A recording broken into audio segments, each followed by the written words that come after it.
Hello, friends. This is Mike Taylor from Page 99 and Pygmy Lush, and you're listening to The New Scene.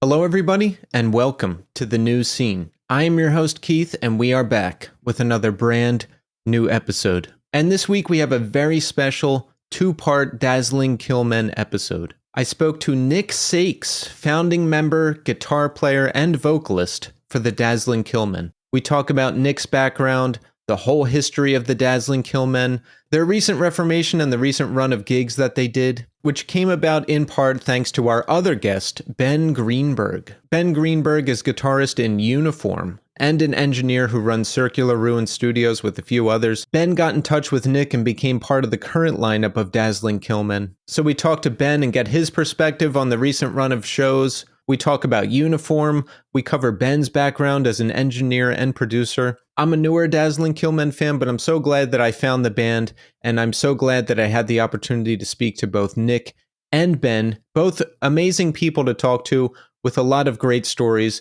and we just get a full, incredible background on the Dazzling Killmen. It's a great conversation, and it's coming up shortly, but first, here's how you can support The New Scene. Rate us 5 stars on Apple Podcasts and Spotify. Subscribe to our YouTube channel. We have a main channel with full video episodes and a clips channel with clips from select episodes.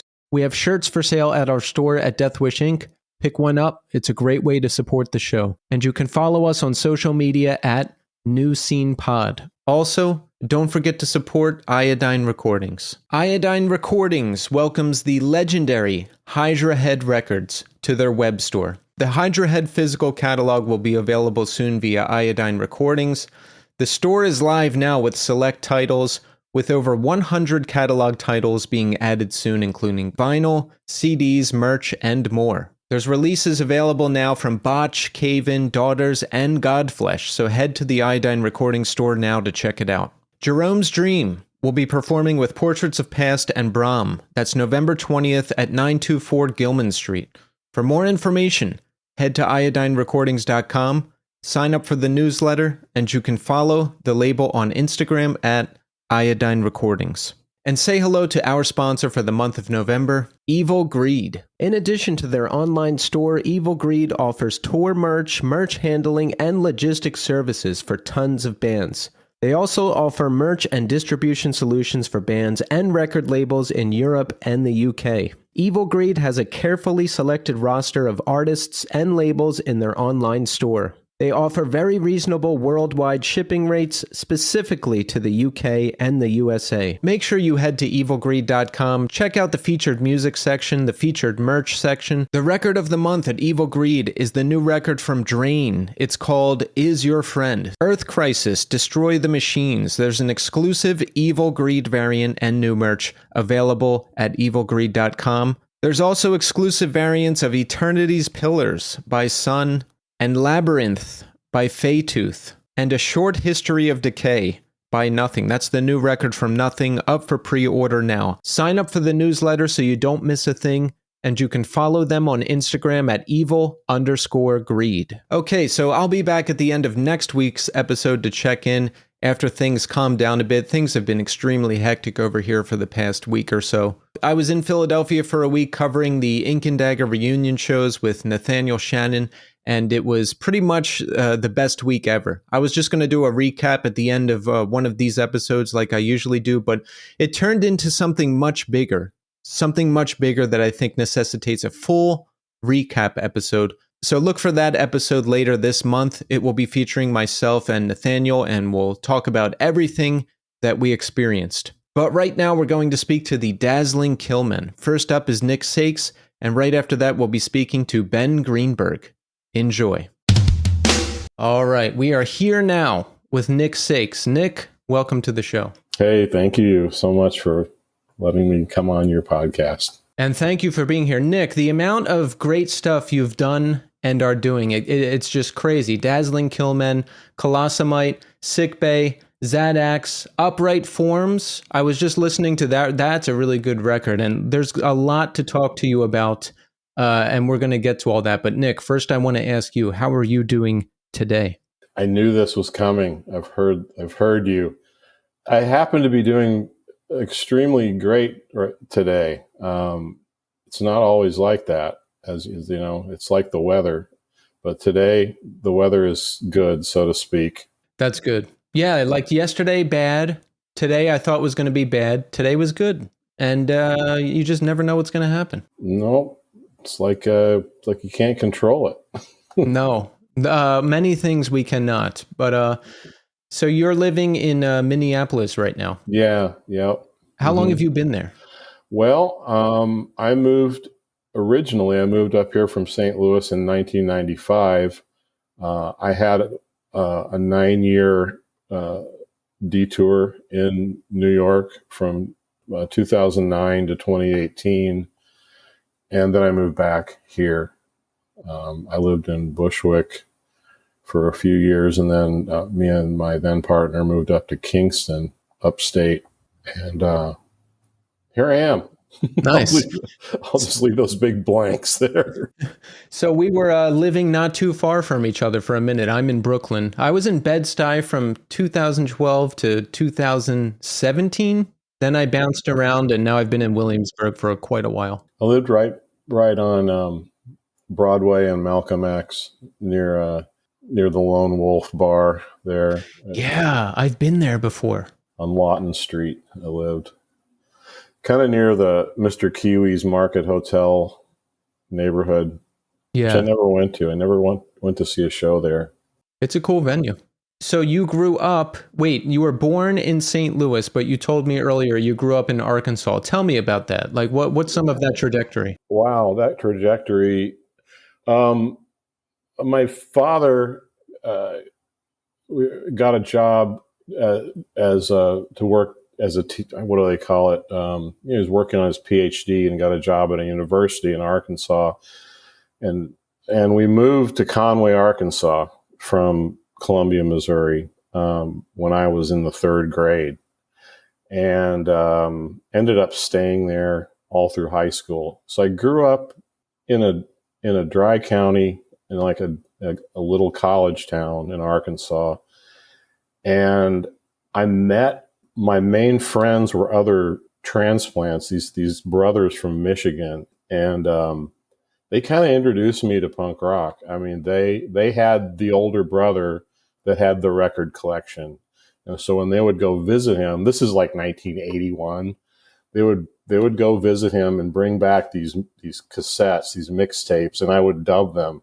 And it'd be stuff like The Cure, Generation X, The Jam, like all the 1981 classic like punk stuff. But that's what we were. We were like, I think we may have been the first punk rockers ever in Conway, Arkansas. I'm going to go ahead and declare that. Pioneers. Yeah. I was curious, like what was it like down there? 1981 Arkansas, dry county. I'm imagining like some True Detective backgrounds and just fields and Yeah, it was pretty. I remember when I first moved down there as a little kid, meeting some of the neighborhood kids, literally one of the first questions even little kids would ask you is, what church you go to? This was the Bible Belt, and that's a big deal. And I remember just freezing and going, what? Because I didn't go to church, and my parents did not go to church. And so I said, I don't know. And they said, well, you don't have a church? Like you're going to, and then these words came out of their mouth, you will go to the lake of fire. Like they're little kids. I think, what are you in 3rd grade? Like 9? I don't know. So right away there was a huge culture shock. Like I was different.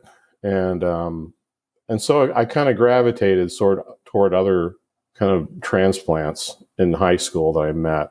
The other sort of different, there were a few different quote unquote kids in school. And that's who I eventually hung out with. And cruised Walmart parking lot blasting the Rosillos and the Ramones while everyone else had pickup trucks and doing Leonard Skinner. And we were kind of the weirdos. Yes, those are my people. Yep. Oh, the Leonard Skinner pickup truck, I assume you mean. No, I know. And at what point did you pick up guitar? How did you learn that? When? Age 26. Really? I picked up a guitar. Yeah. What led up to that is a bit of a story. After Arkansas, I moved up with my dad, who was living in his childhood home in a little town on the east side of St. Louis called Wood River, Illinois. I say St. Louis is shorthand because if you say Wood River, Illinois, either people won't know what it is or assume it's a Chicago suburb. But I started to hang out I met some people. I saw a band play, which I'd never seen. Like, I was 18 years old, and this was 1982. And in Arkansas, there just weren't bands at all. Nobody was in a band. If you were in a band, that meant, some sort of cover working band or something that played weddings. Like, there was no punk rock, no bands where I grew up. So when I went to this pizza place and saw this band called Club Zero playing things like Generation X, I'm using, or Devo or something, it just blew my mind. Like, oh my God, you can play these songs? Like, and that just kind of switched everything. And I just started hanging out with people I met in bands, and just kind of, I almost immediately gravitated toward those people or my new friends. And two of those people, very key. One was Darren Gray, the first bass player in Dazzling Killmen, and the other was Jeff Tweedy, Uncle Tupelo. I met him. I hung out with him all the time. I went with Uncle Tupelo to their shows, their band practice. I saw how they did it. And also Darren was in a band called Culture Shock, not the English Culture Shock. They just called their band that. And also I would go to shows with him, and I would do this all the time. And a few years later, being in St. Louis, it's a bit of a there's not a whole lot going on in the music scene. So when touring bands would come to town, like the same two or three sort of pop punk bands would open for, say, the Jesus Lizard, or something that was wildly like, oh my God, not them again. I could do this. There's got to be another band that is more appropriate. So that kind of eventually inspired me, like, fuck it, I'm going to buy a guitar. One of these people that I'm hanging out with can show me how to play it. I'm just going to dive in and do it. And I was 26 and drinking a lot too, hanging out, getting drunk, going to shows. And Darren eventually kind of said, okay, come on up. Darren, the bass player, Dazzling Killmen, and started showing me some stuff on guitar. And he was living in the basement of his parents' house with a new baby and his wife, and we had to be real quiet. And I bought this little amp, and he showed me how to play bar chords, and I just remember thinking, oh my God, this is so hard. I'm never going to get my hand to do this. But that's kind of how it started. It's really late. I mean, I'm generally kind of a late bloomer in many things. Yeah, I was just thinking while you were talking, I discovered music similar to you when I was 16. I saw hardcore bands. They became my best friends. I was like, I have to do this. I have to sing for a hardcore band. And then in that time, I learned bass and started to learn guitar. But it wasn't until I was 23, 24 that I got my first band going. I was like way behind. I was also distracted with a lot of partying and that kind of stuff too. So I think if I was 16 and I was like, this is it, and was instantly focused, things would have went differently, but that's not how it went. I wonder. Yeah, a lot of everyone I know, not everyone, but a lot of people I know that I play music with started really young. Like Blake, the drummer in Dazzling Killmen.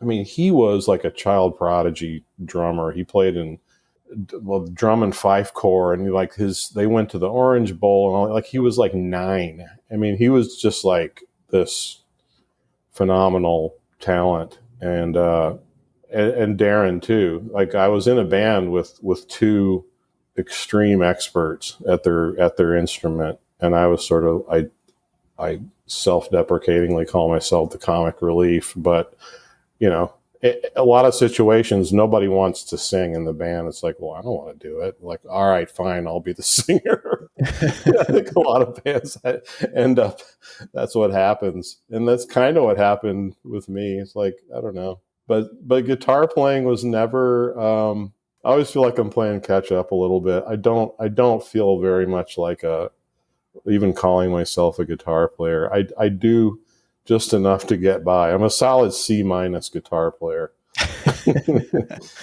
Well, I think my trajectory with guitar is similar to yours. I can't name one chord. I just know how to do stuff, but I think that lack of technical knowledge can lead to creative and unique things, because I try to make it interesting. I try to make it unique to a degree, and because I don't have any of that technical expertise, I'm just kind of fumbling around, and it's like, oh, that's a weird time signature, okay, or oh, that's a weird chord. Has that been done before? And I hear that in your music too, for sure. Yeah, I would always ask these guys, should I take lessons or go to, and they would clearly say, no, don't do it. Whatever you're doing, you don't need it. You know kind of what instinctively sounds good to you.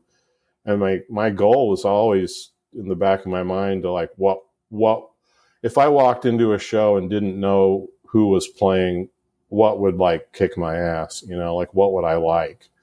And I don't know. I think that is where creativity comes from, which is, I think basically, I am a creative person. I don't know. But yeah, the technical ability, I do know some. It's funny relearning all these Dazzling Killmen songs for this reunion. I shouldn't call it a reunion. I'm being very specific. Reformation was quite a feat for me, because I somehow decided that, okay, now's the time to learn the fucking guitar, and that was way too much to bite off. And I had this chart with the neck of the guitar with all the frets and the notes, and I would have Ben Greenberg help me, like, what am I playing here? Like, on the songs that I think I made up the riffs for, and it just was such an anxiety furnace, and I just had to I just have to do it. I just have to woodshed this stuff and hope that the muscle memory comes back. But it's taken a long time, and I'm kind of wondering if I ever had muscle memory in these songs.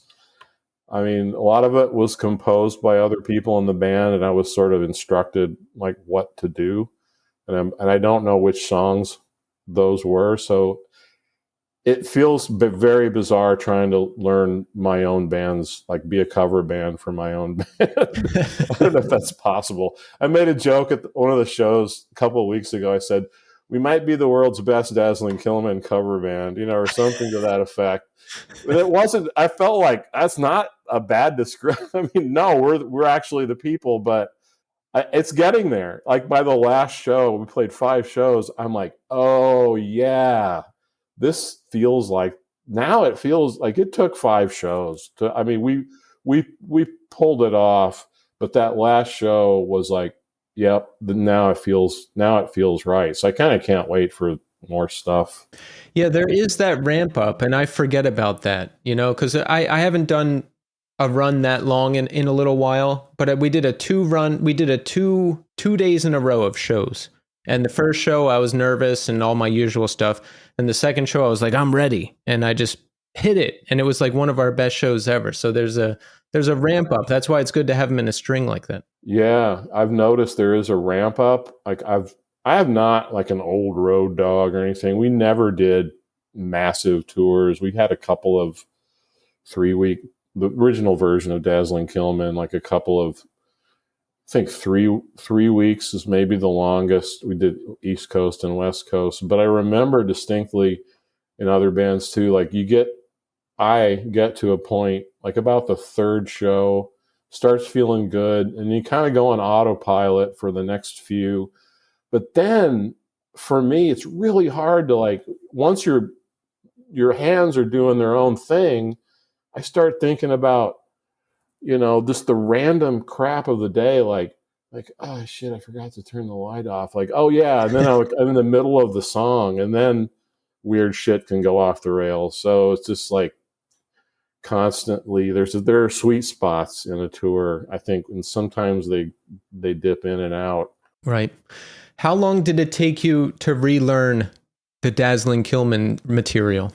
No, I'm still working on it. I don't know. Like, did you have to like sit there for hours every day and figure out a lot? How much did you remember? Tell us about some of the process. I would first I would just play along with the album and see how much I could get. Just let it go.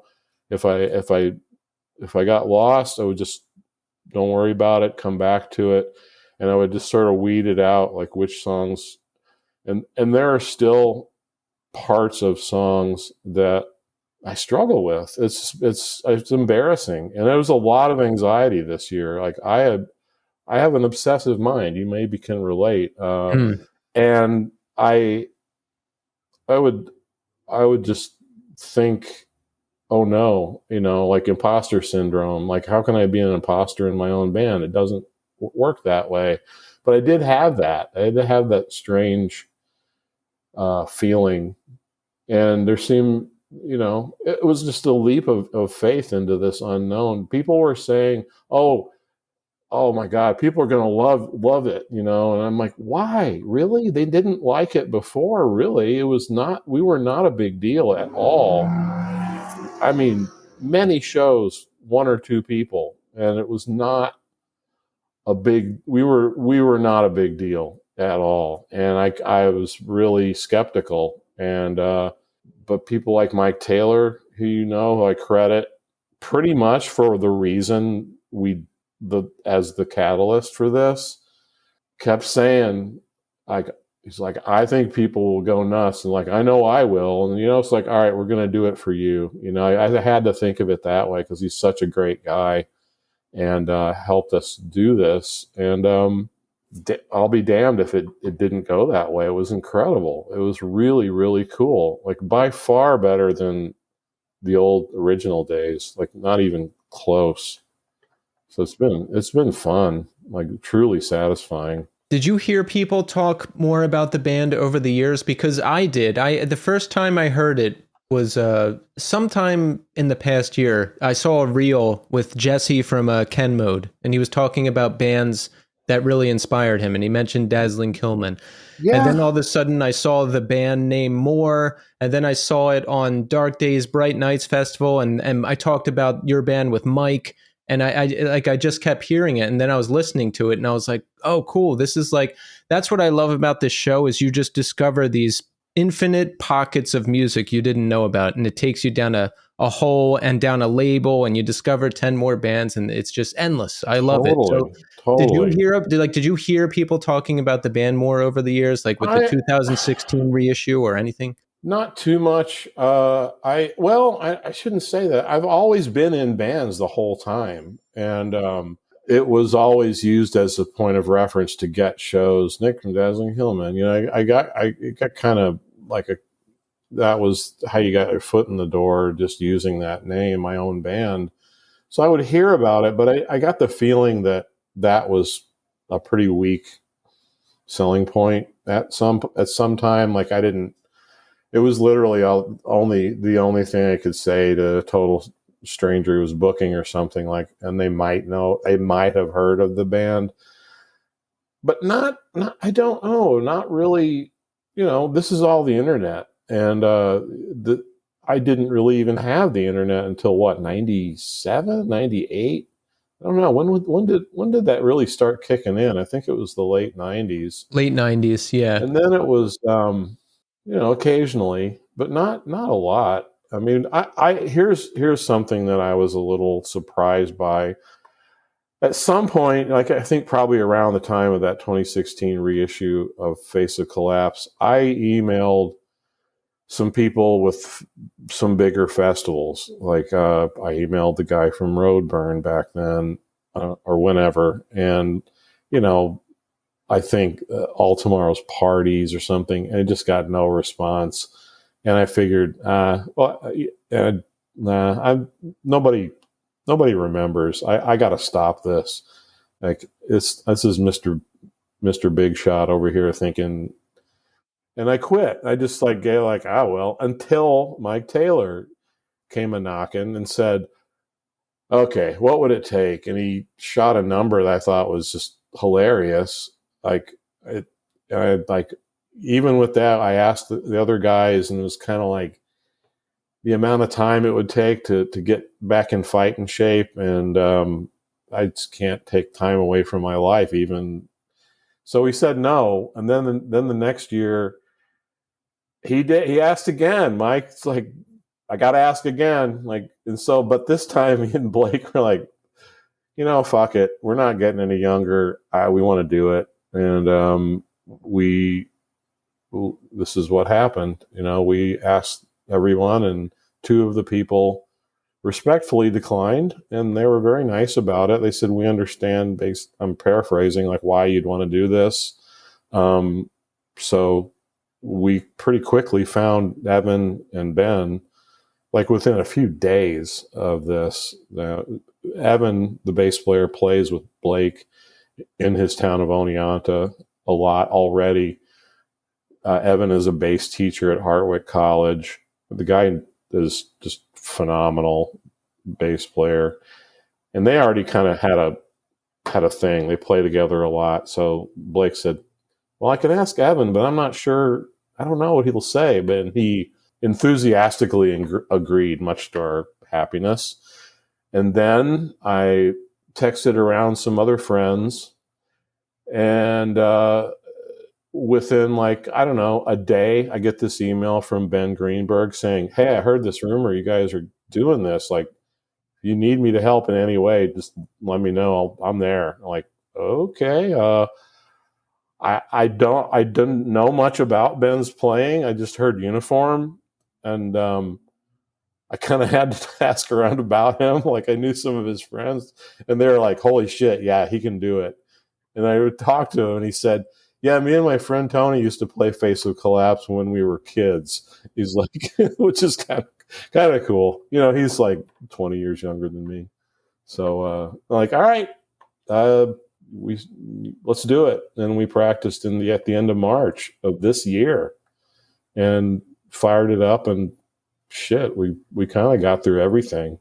We needed some tightening up, but we got through all the parts in a weekend of practicing.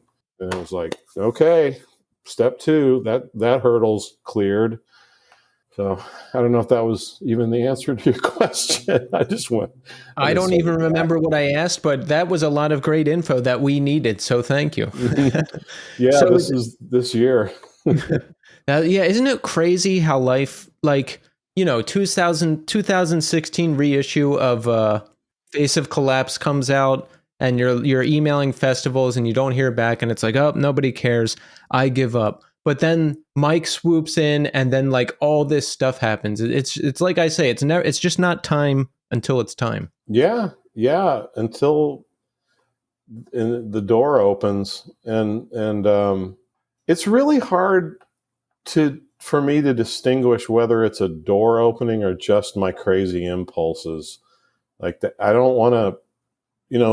I can see something as an opportunity, but maybe, it's always a roll of the dice. And this was, but it worked. And it's turned into one of the biggest things this sounds dramatic, but maybe the biggest thing that I've done in life. It's just go 31 years and then start this again and have this happen. That's fucking crazy. Yeah, it is. A year ago, I never would have thought. 1 year ago, as we sit here, I don't think I had any idea this would happen. It was before, it's been that that quick. And now we're talking about going to the West Coast next May in Europe. We have a booking agent for Europe stuff, and we're talking about writing new things, and it's taken on a second life. It's wild. Was Dazzling Killmen only around from that original run from 90 to 95? Yeah, the last show was October of 94. And I have to own this. There was kind of a sad ending to the band, as they all are, but we were not getting along. There was a lot of fighting, and we had toured out west, and there was a big fight. I'm not going to go into it. And I just assumed that was it for the band. And we did manage to play some more shows because we were on the West Coast. And it's like, well, what do we do? Like, we'll just power through. And we did. And but then we had a Japanese tour planned with Zenny Geva and Jim O'Rourke. And that was coming, and we weren't talking. And it was really bad. And I made the decision to end the band before that happened. And it pissed a lot of people off. It made a lot of people very sad and angry, but I couldn't do it. Getting the verse. Then it was very, very tough. And I didn't want to go to Japan and have that cloud over us. And I don't know. I'm still feeling that. I heard. It's funny how I wrote the version of that differently in my memory. I heard an interview with Blake, the drummer, saying Nick quit the band, and I'm like, what? You're like, yeah, I guess so. I never thought of it that way, but I did, and I've got to own it. And it's a tough pill to swallow, and a lot of people bummed out. And I don't know. It seemed to me, I like bands that do like two records and do some touring, and like, what more do you? That's enough. But now it just seems like a never-ending reunion, and like, oh, they're doing this one festival. It's I don't know. And here I am. So they've been doing that very thing. Did you keep up with Tim or Darren or Blake over the years? Yeah. Yep. I have kept up with them. Darren lives in Finland these days. He's married, and he still does this On Fillmore band with Glenn Cochee of Wilco now and again. And he's played with Jeff Tweedy in the band Tweedy with Jeff's kids. But yeah, Tim and I talk. Tim and I text. We have a love of like AM Gold singer-songwriter stuff that we kind of bond over. I do have a soft spot for that Jim Croce style. I don't know. I'm old. It's nostalgic. Yeah. If they didn't want to do the reunion though, are they busy with other stuff, or is it just, they just don't want to? Well, I think mainly, yeah, I don't think they want to. They are busy with other things. Logistically, Finland would be very difficult. I think in their head, just in their life, like, no, I've moved on. It just doesn't seem to make sense. It's just, I'm just assuming that's what it is, what it felt like. No, they'd kind of chuckle, or it's like, no, you go ahead. I don't want to do that. So it was fine. That was a big deal though. Blake and I were very sensitive to not doing it despite them. And I'm glad that there wasn't any bad feelings about that. I always wonder about bands that get back together with obviously certain members not taking part in it. I don't ever hear too much backstory on how that went down, but I guess I would hope most bands that do that don't do it, with meanness or selfishness. Like, fuck you, we're doing it anyway. Like, that sucks. Yeah. I always ask because I'm always curious, and in my mind, I just hope everybody's getting along to some degree. Surprisingly, most bands I talk to, I would say people are okay and talk to some degree, and well, people are just more mature than I ever was, and I like that. Like there with a Yeah. lot of bands, I've made up whole stories in my mind that they fight or that they don't get along, and then I talk to the actual band, and it's like, no, that never happened, and I'm like, oh, good.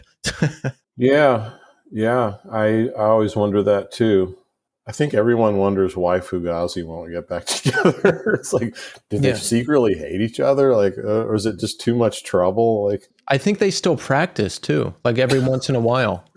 ah, Yeah, so it's like what I think I have decided that Ian won't do it just because everyone wants it so much.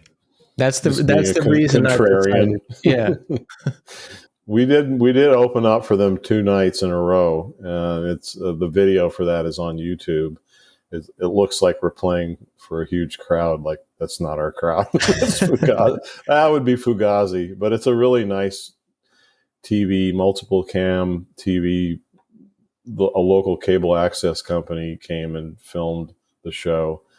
So, Oh, I've seen that. Yeah. yeah, I actually I was watching that on YouTube like the night before I talked to you for the first time. So and yeah, which is a funny coincidence. it's a nice document. That pretty much. I mean, it's nice to have. And Yeah. there's a couple of that. There we were. That was what we did. And it. I heard later that Ian hated us and like hid in the dressing room with his hands over his ears. Oh no. Like, oh shit. Okay. Oh well. Our friend Tim, who sings in the band Ultraman, who are still active, kind of knew Ian and set that up. And again, I feel like it was just a case of big fish, small pond. Like there weren't a whole lot of other bands around. There was another band called Back of Dave that was supposed to play it, but one of the guys in the band got in a car accident and they couldn't do it. So, but we played with them 2 nights in a row on that giant PA, the Dave Rat PA, the Black Flag PA. That was insane. That was the best PA. When Dazzling Killmen ends around 94, 95, whichever year it was, I guess you're around 30 years old, right? Yeah. Yeah. So what is your life like at that point? Did you want to get into another band right away? Was music the only thing you wanted to do? Was there anything else you were imagining that you wanted to do? Like what was going on with you? I did not. I did not want to play in another band.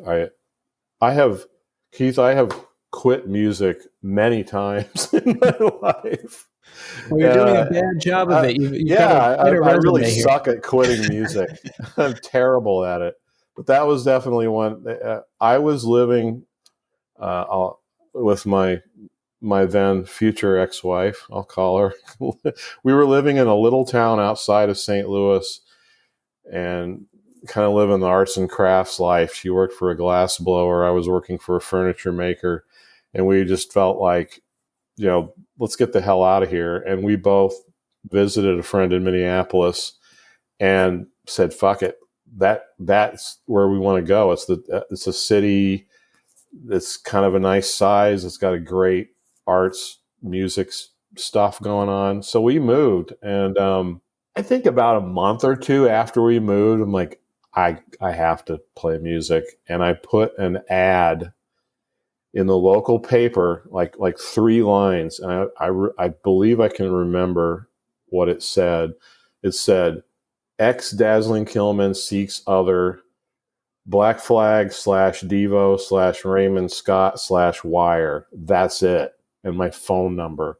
And when I got home that day, John Dietrich left a message on my machine. John, who I formed Colossomite with John and Ed Rodriguez. And those 2 guys play in Deerhoof now. And then it was like, well, that's the result of my first quitting music.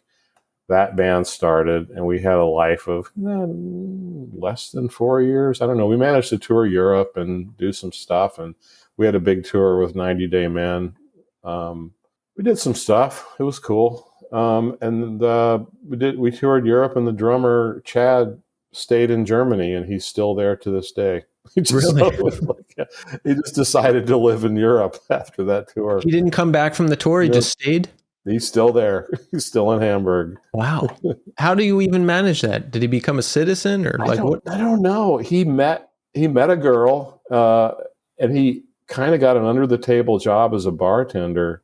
I don't know. I haven't kept up with him as much as I should have. But yeah, he's still there. And, John and Ed, as you know, are very busy with the Deerhoof band. But John lives really nearby me here in Minneapolis. And I text with John and Ed all the time.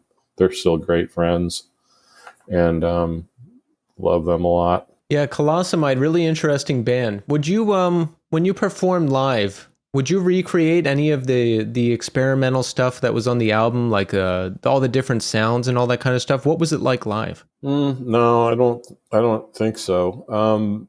It was very chaotic live. It was kind of an improv feel at times, which, to be honest, kind of frustrated me sometimes. But it was just like, okay, turn on the switch and cacophony. And I've grown to appreciate that style more these days. I remember it used to give me a lot of anxiety, though, especially around my guitar parts. And then I remember slowly John and Ed writing songs that would be like, actually, you don't have a guitar part in this song. It's like, okay.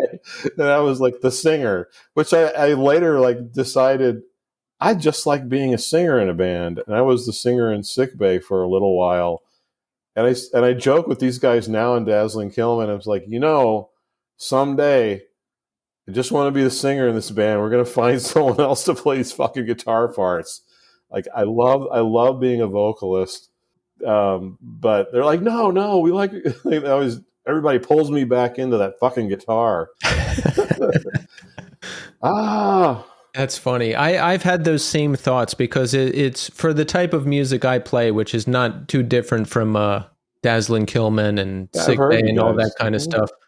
It's very hard to play and sing like that. So sometimes I think, hey, maybe I'll get 2 guitar players and just sing. But then I'm like, well, no, I really like playing it, and I really like having a hand in the writing. So I go back and forth. I remember the first time Sicbay played. We found I was living in New York and I flew back.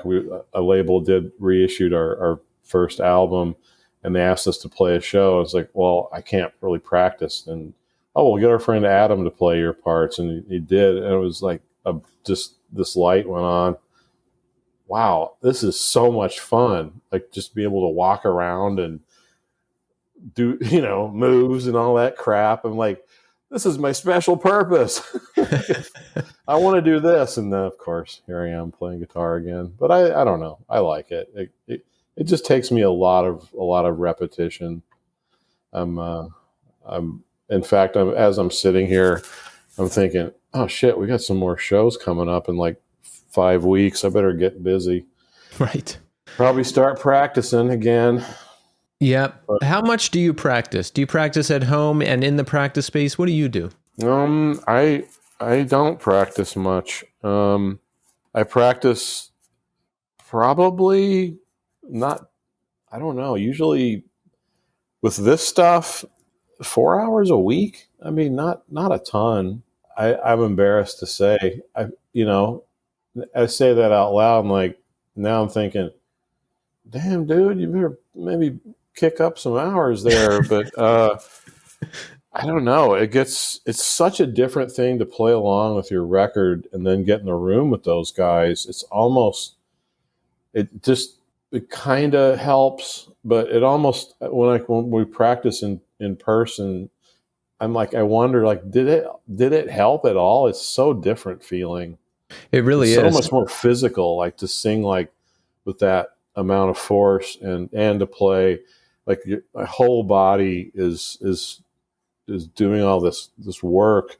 But when I'm home, just kind of barely strumming along with the record, it's absolutely like just another thing. But I suppose it helps. I'm really bad about, this is another thing I have to admit. I'm really bad about lyrics sometimes. Like I will flip verses in the song, like, and I'll know I'm doing it. I'm like, God damn it, I did it. And sometimes it can cause trouble, like with the other people. Like there's certain numbers of times parts happen, and sometimes it does depend on my lyrics, and I have trouble with that, and I refuse to use an iPad or cheat sheets. Yep.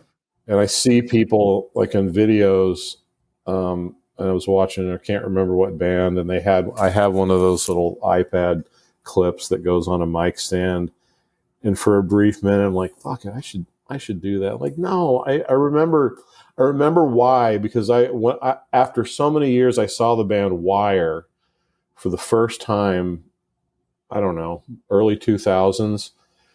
And it just, and like Colin Newman, the singer, like had a fucking music stand. I'm like, what? No, I remember being angry. Like, you need, no. And on top of that, he was wearing a Wire t-shirt. Like while they were like, those are two like, he's breaking all the rules of rock. You can only be in a metal band and wear your own t-shirt. That's the rule. You got band like Wire. Like I don't know. I'm very picky about bands wearing their own t-shirts on stage. I think that's like not allowed. I do the thing where I flip verses too, but then my drummer said that James did that on a live Metallica recording from back in the day. And I was like, oh, okay, I feel better. If Metallica can do it, then, I'm sure it happens. I can do it once. It's fine. And it's all just a big cloud, big kind of. But then in our day and age, I can't look back at people's phone videos of us playing. It's so hard for me to do that. I will occasionally like peek, like, okay, I'm going to turn it on. And I remember there was one of these recent shows, and I fast forwarded just some random spot in the middle, and it was right where I fucked up. Like, oh God, it was like, close the door, don't look. We do that too. Like, never, don't ever watch. We look at them and we'll post them if there's not a major F up. You know what I mean? Yes. Like, if you like haven't stopped and started again, it's to okay. Our drummer, I'll be like, "That okay with you?" Yeah. And then if there's like if my voice really goes out or cracks, I'm like, "Nope, sorry, not posting that." That's funny. Like, no, I don't hear bands talking about. I'm glad you're talking about that, like that inner conversation, because it's a new thing. I didn't start up this band like people. There's so many people recording you, and you see these stories that come up on Instagram. It was just constant, and it was like, just okay, add the story. I would repost them, but I'm like, I ain't watching that. I am scared.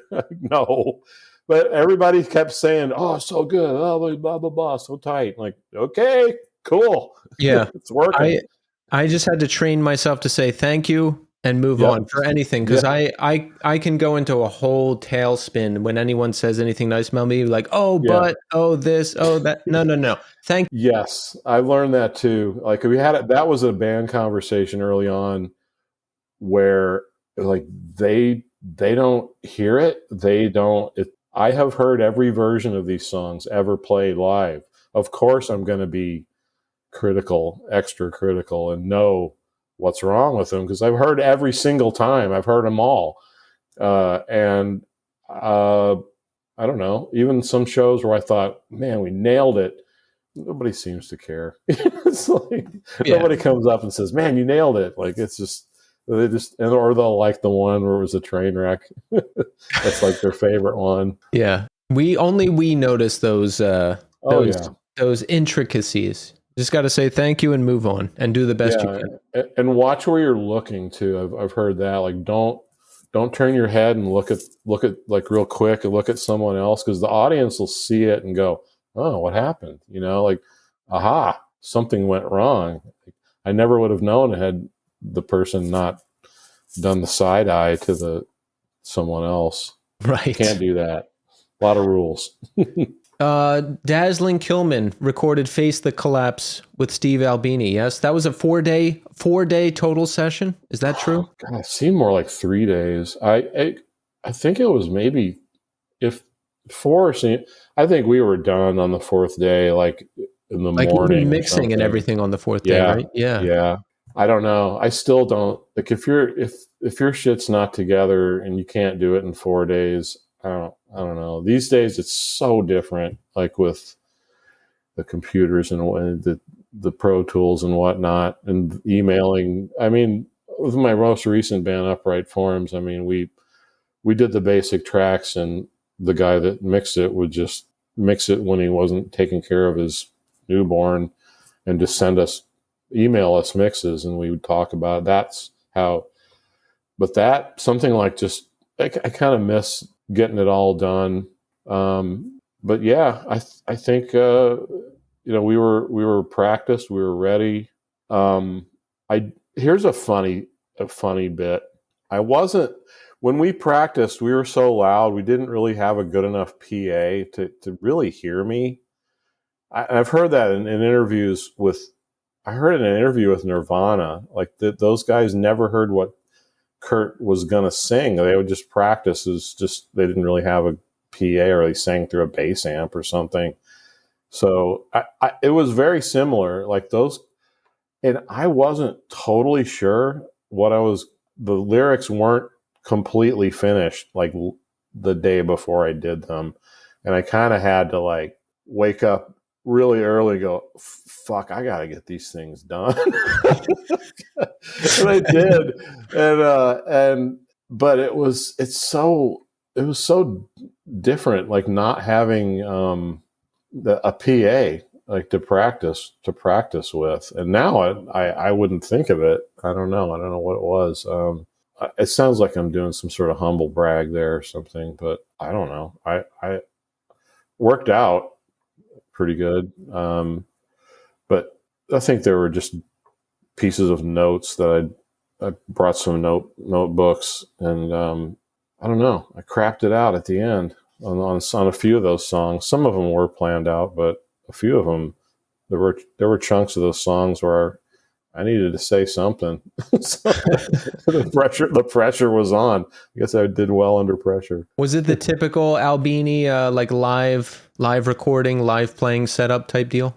He always did vocals later. I mean, it was like, but yeah, it was in his house. He didn't have his studio in the house. It was a really awkward setup. I mean, the control room was in the attic, and the live where you played was in the basement. It was a very small house, and along one wall of the basement was kind of this long dead room. And the amps were set up in a line, and then the drums were out in the basement on just a concrete floor, with the rakes and the crap and you normally see in a basement. It was very much like this is someone's house, and Steve made those damn drums sound like a war going off. I mean, it was just incredible.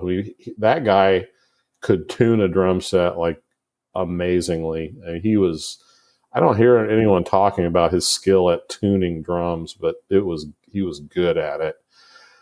And so we would play live, but it was really awkward. Like we weren't in a circle. It was kind of like, I remember Tim being way down the hall, and you had to rely on these kind of crappy headphones. It's like it wasn't fun. It was very stressful. But we just we were just so diligent about the long practicing and just repetition over and over and over, woodshedding, that we just knocked it out. And we were ready. We were ready for that one. Nice.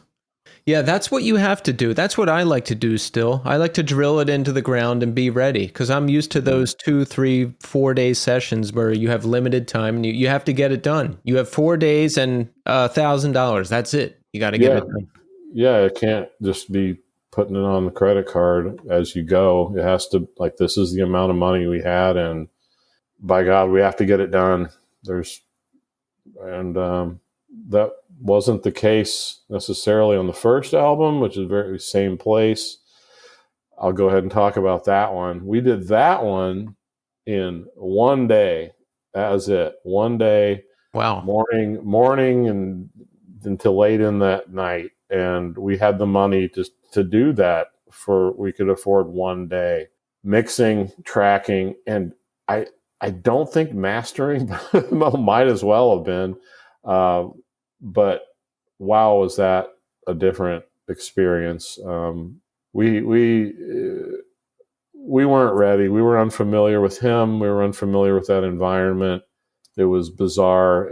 He had put us off a couple of times in lieu of recording with someone named PJ Harvey. You ever heard of this person? Like, he had to bump us. We'd never back then, like, who the fuck is PJ Harvey? Who's that guy? Or something. When no one, it was like, okay, well, I guess we have to wait 6 more months to record. So we just overdid it, and I don't know, the re-release just came out. It's been remastered, and it's honestly the first time I can listen to that album and think, oh, that's not bad, It's okay. I couldn't listen to it for years and years. It's just this big stain of like fail, or something. That's how I did it in my head. But now it's finally kind of fun to listen to. Yeah, I just listened to that. We played a show in Massachusetts. We listened to it on the way up to that show. One day for all that? Yeah. One day. That is 1%. impressive. Yeah.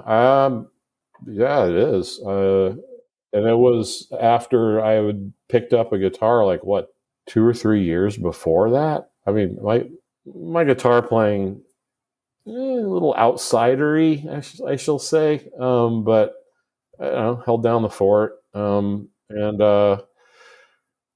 but it was quite a day, etched in memory. In fact, you want to hear a funny? Of course you do. You want to hear a funny story? That's what we're here for. Yeah, that's what we're here for. We were so bummed out by that day. Like, we had to get Blake home. We had to drive in the middle of the night all the way to St. Louis from Chicago to get Blake home to be in his grandfather's funeral. He was a pallbearer, and we had the cassette of the album. Like, here it is. This is what we just did, and we had this big yellow boom box in the van. That was what we listened to. So I'm driving. Darren's in the passenger seat. I think Blake's back up on the loft, maybe sleeping, maybe he's listening to it. I can't remember. So we pop it in silently and just push play and listen to the whole thing. And again, it's over, silence. And Darren and I look at each other, and he pops the cassette out and just chucks it out the window down the highway. And and we didn't talk about it since. It was like, yeah, fuck that. That's how we reacted. Like fucking perfectionist babies or something. I don't know. It was just it was intense, man. We are our own worst critics, because I listened to that just the other week, and I think, what a classic band, what a classic record. This guy is playing is on another level. Well, now you know the real story. What we thought about it. Listen, look at your guy's perception versus mine all these years later. It's very interesting. Yeah, it is fun to talk about now.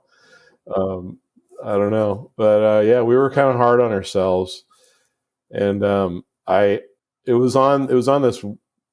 Here's another bit of trivia. That record was on a label called Intellectual Convulsion from France, and strangely enough, another band's first album also was on that record. It came out at the same time, and that was I Hate God.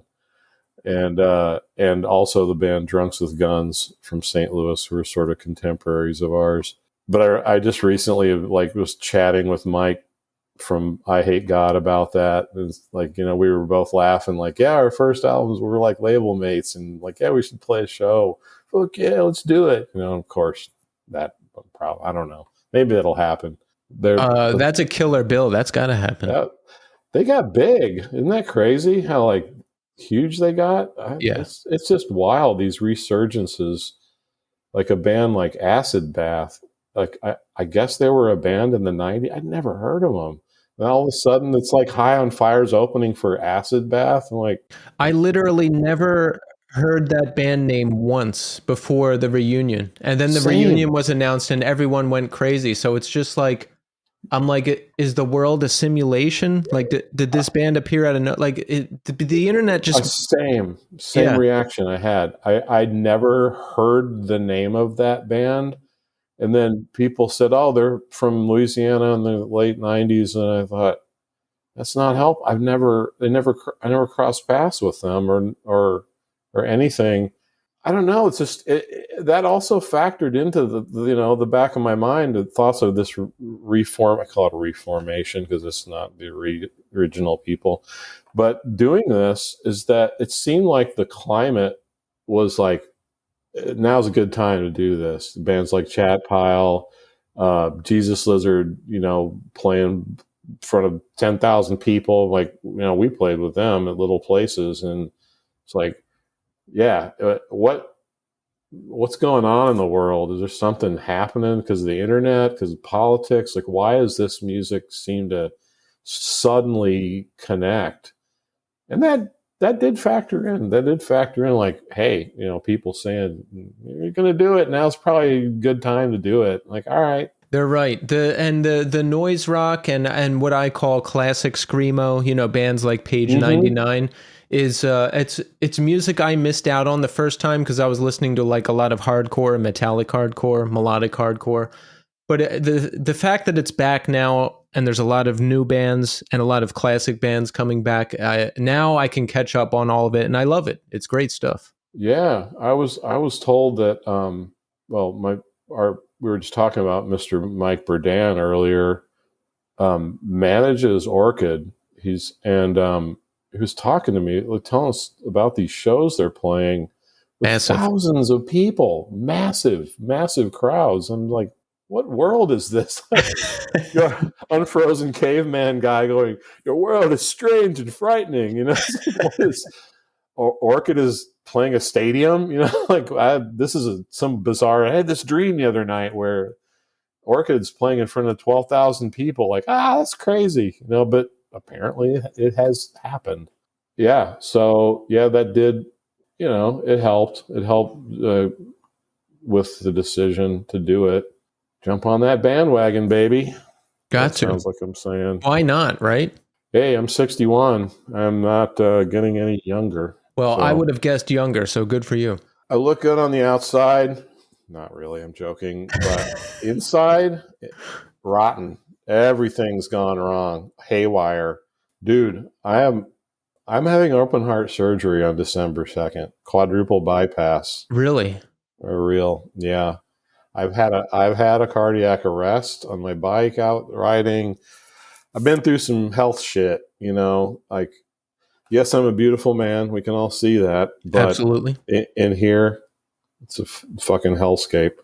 What is it?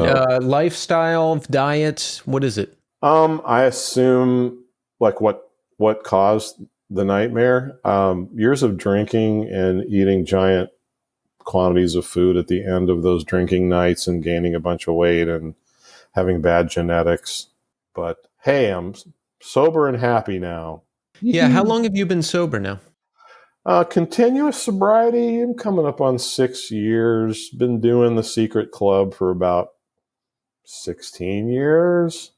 I don't know if we were talking before, like, I don't know. Yeah, I do that deal.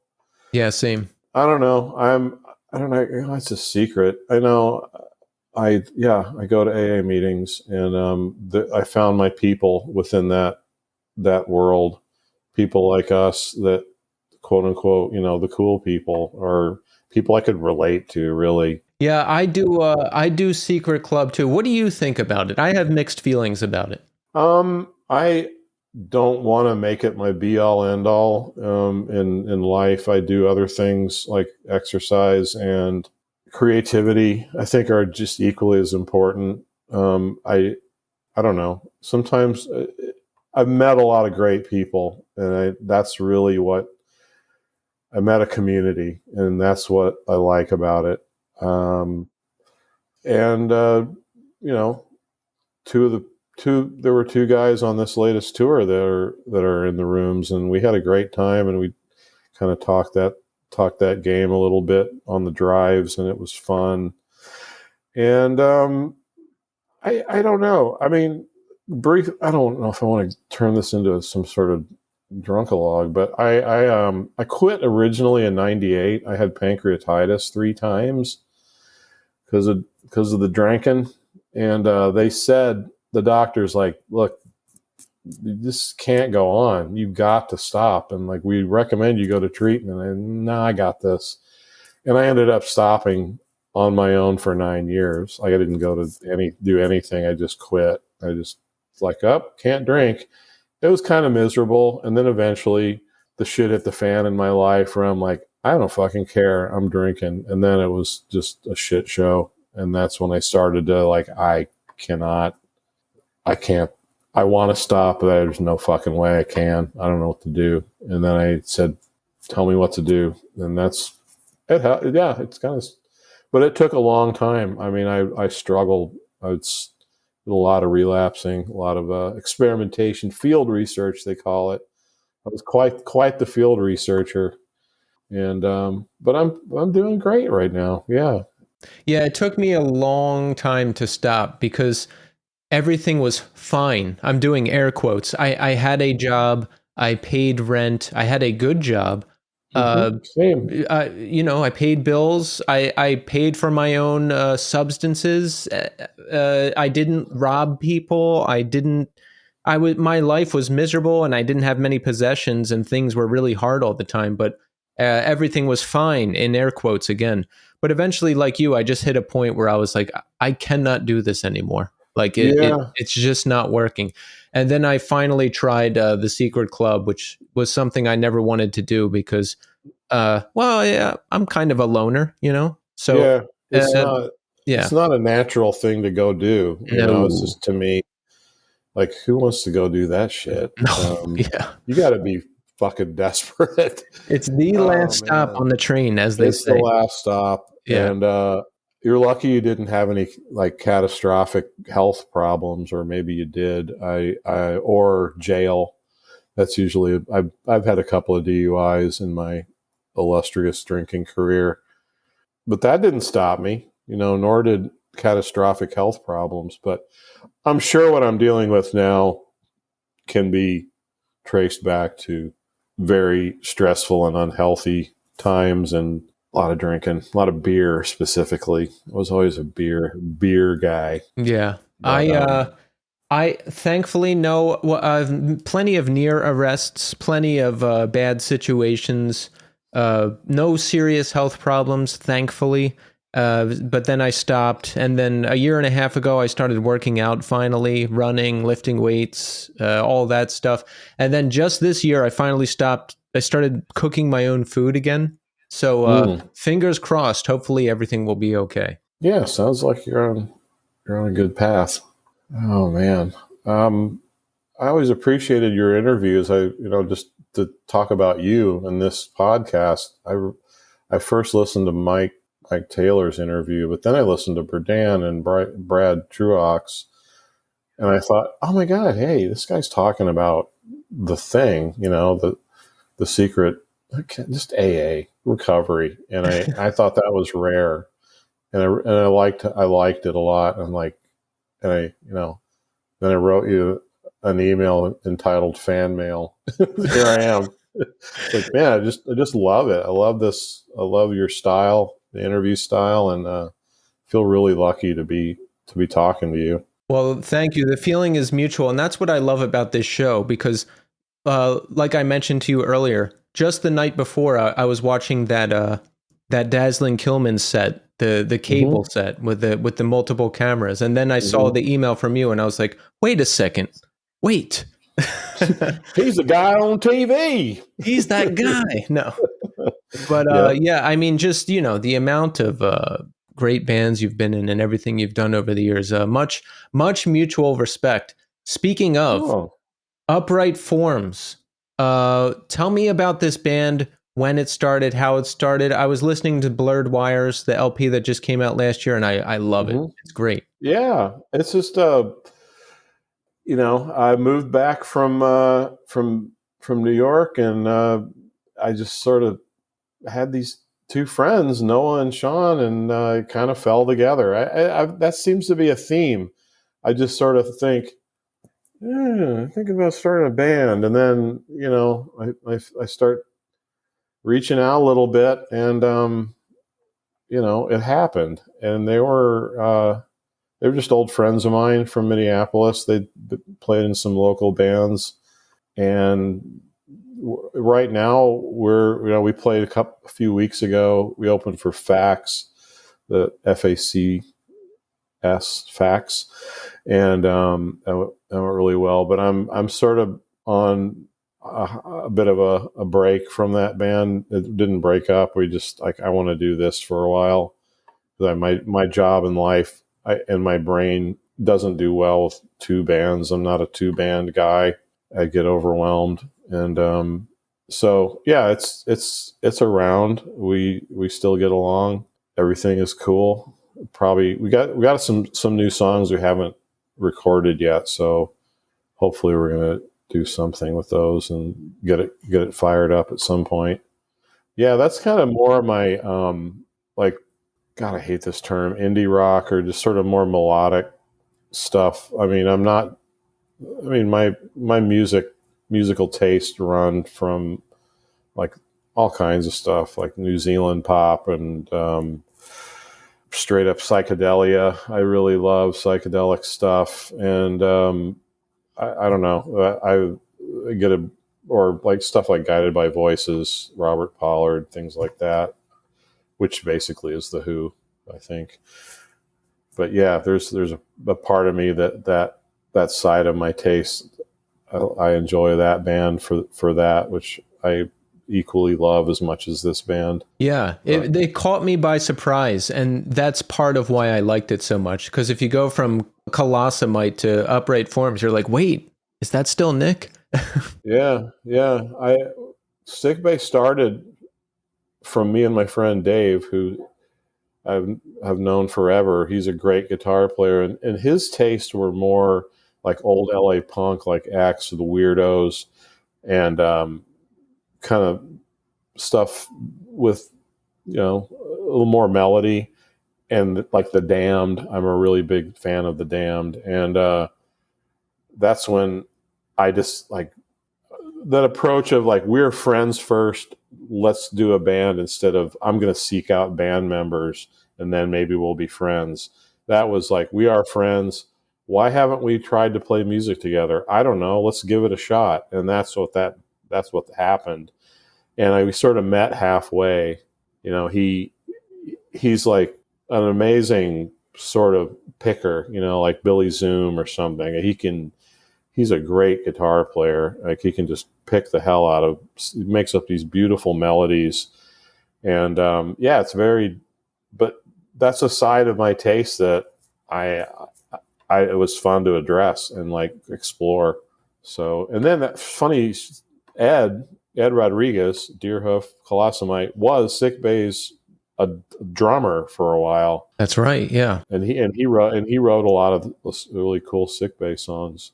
So yeah, that's the story about that. Let's see. Is there anything I didn't ask you about? Oh, tell me about you now. Are you married? Do you live with anyone? What do you do for work? I'm an architectural designer. I work for like an engineering architectural company doing Revit, AutoCAD. I draw buildings. It's cool. I've always done that throughout all of this. I went to a 2-year like community college in '87, and I have been doing drafting the entire time since '87. I have just like a ridiculous amount of years, like 35. I have 35 years experience doing this, but it's kind of like a trade. I would go on tour and quit and get another job coming back. But yeah, and I'm single. I live in this apartment. Got a nice life, I'm doing pretty well, feeling pretty happy.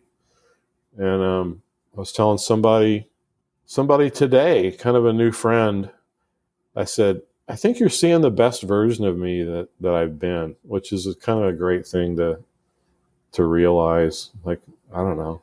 or like it's all down. Of course, my mind like, well, it's all downhill from here. But maybe not. No, Maybe, my thing now is continuous improvement, never ending. yes, I feel like I'm the best version of myself now, today. I handle things better. I treat people better. But the work yeah, never stops. That's how I no. think about it, at least. And somebody said, if you feel like you're coasting, you're going downhill slightly. Just, which is like, I always remember that. Well, tell us about what's coming up. We have more Dazzling Killmen shows. What Yes, information can you give us? I can give you these. We are playing 3 shows at the end of November, November 20th here in Minneapolis at Cloudland, and November 21st in Chicago at the Empty Bottle with Dead Rider and Biggin. It's going to be a great show. And then in St. Louis, we're playing at the Red Flag with Ultraman and Ring Cicada. And that's kind of our triumphant homecoming show. And I can't even imagine what that's going to feel like, after all these years. And next year, we were just talking about this today. We have a booking agent, Nano Tier, this friend of ours, Nate Carson, who we're going to book a tour out west and do the West Coast. We're trying to figure out a way to book like 2 weekends so we don't, miss too much regular life, like fly out Thursday and then fly out back Sunday. I don't know. The West Coast is such a long distance between, like, you got Pacific North and then somehow you have to get to LA, which is like 75,000 miles away. So, it seems like you cross the great, just insane distances, but we'll see what happens. And then we've talked about going to Europe. We were going to try, we hoped to get into Roadburn next year. We did not. We have a European booking agent, Swamp, which is a really good one. And we decided that we're just going to try in the fall of next year. So we're going to go to Europe but in between, maybe it's weird being in a, like a jet set fly to shows thing now, but I know a lot of bands doing that these days. It sounds so fancy pants, but it works. And there's so many fests these days. A ton. Yeah. Isn't that weird? Like, there's so many fests. And so if something comes up, give us a jingle. Maybe we're talking about, there's a fest called No Coast that I think is coming back to life in Texas, and talking about Caterwaul here in Minneapolis. So, it's definitely alive and kicking. And in the meantime, when our downtime on these tours, we talk about what would new Dazzling Killmen music sound like, and we imagine what that would be. We're doing a little bit of that. Oh, nice. Nice. Yeah. Yeah. So listen, now is the time for the Dazzling Killmen. So Roadburn Fest, if anyone hears this, it's time.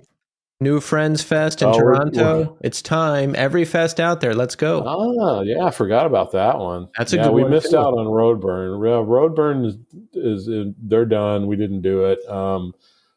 Friends Fest. Yeah, there's so many. Oh my God. Yep. We're up for adventure. We're adventure lads. Awesome. We're action lads. Well, Nick, thank you. Just an incredible amount of good music has come from you, and I'm looking forward to more. It's great meeting you. Hit me up if you're ever in New York, and thank you so much for coming on the show. Oh my God, it's an honor. I love your show. Thank you so much. All right, we are here now with Ben Greenberg. Ben, welcome to the show. Thank you for having me. Yes, Ben, it's great to have you here. I spoke to Nick from Dazzling Killmen earlier this week, and now I'm happy to have you here as well, because you're part of the reunion and Uniform and producing and doing film soundtracks and doing all kinds of exciting things that I'm excited to ask you about. But cool. Ben, first, I want to ask you, how are you doing today? I feel great today. I got to be honest. It's my first day off in a while, and I just got back from the Russian baths, and I caught up with an old friend, and I feel great. Nice. Yeah. How are you? Me, I'm good. I got everything done today that I wanted to get done, and I feel extra tense, and I think it's because I need a break. So I tried to get everything done to have tomorrow mostly to myself, and I succeeded. So Nice. yeah, so everything's good. Everything's good. That's great. That's great. You can have a relaxing day tomorrow. I hope so. I hope so. Yeah. You live in Brooklyn? I live in Queens. I live in Ridgewood. I see. How long have you been there? We moved here in March, really recently. My wife and I were living in Glendale, which is a bit farther out, but we had a big fire in our place in January. So we Really? had to What move out happened? suddenly. It was like a random electrical fire on our back porch. Glendale's like kind of suburban, you know? So we were like in this garden apartment that had a big backyard and a back deck, and it was had a dishwasher, and it was amazing. And it was the first time we'd had these amenities and heated floors and whatever. It was great. But then at 3 in the morning, one of the outdoor outlets on the back deck just like exploded. And Man. yeah, the whole deck went up. And, my wife shook me awake and was like, I think the house is on fire. And apparently I was like, okay, and like rolled back over and went back to sleep. And she had to shake me a few more times and be like, then the house is on fire. And we grabbed the cat, and I grabbed my favorite guitar and my box of hard drives, and we woke up the neighbors, and no one got hurt, and we didn't really lose too much stuff. Really, we're very lucky. Um, but yeah, it was trippy because we were living in Glendale, Queens, and it was the same week that all of the wildfires were hitting Glendale, California.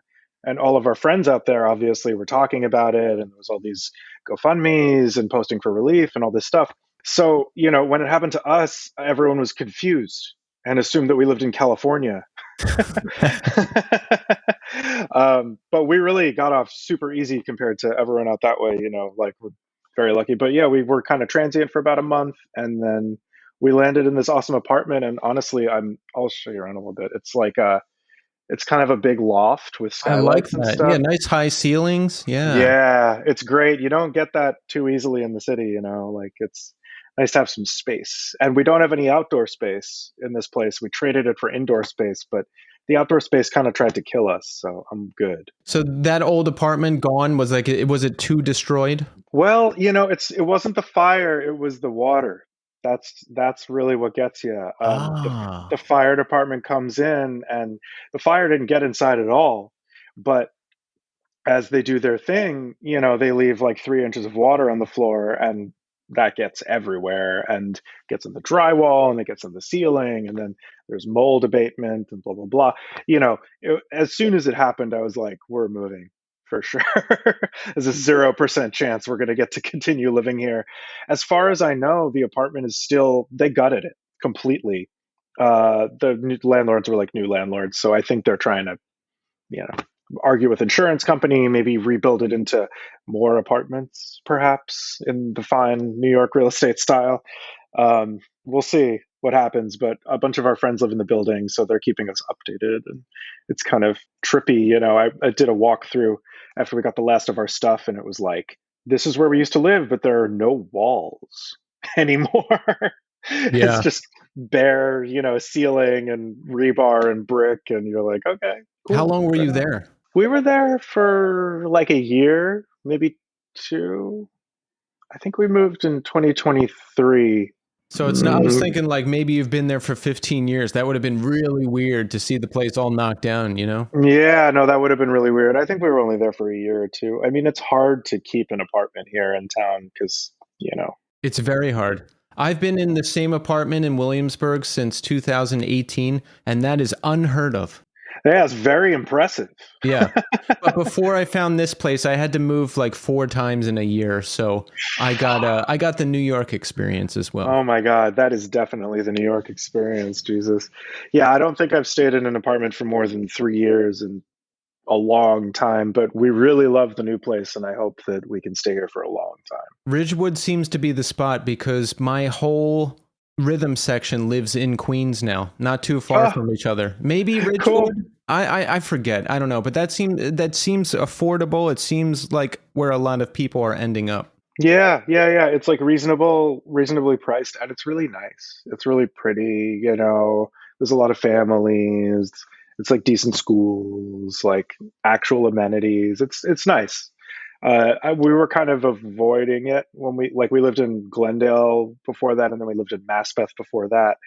So we were kind of like moving around it, but not actually living within it, in the search for cheap rent and whatever else. But at this point, after all that, it's like definitely worth it to pay a little more and live in a nice place, and you know, be able to trust the neighborhood and the landlords and feel good about it, and Exactly. Exactly.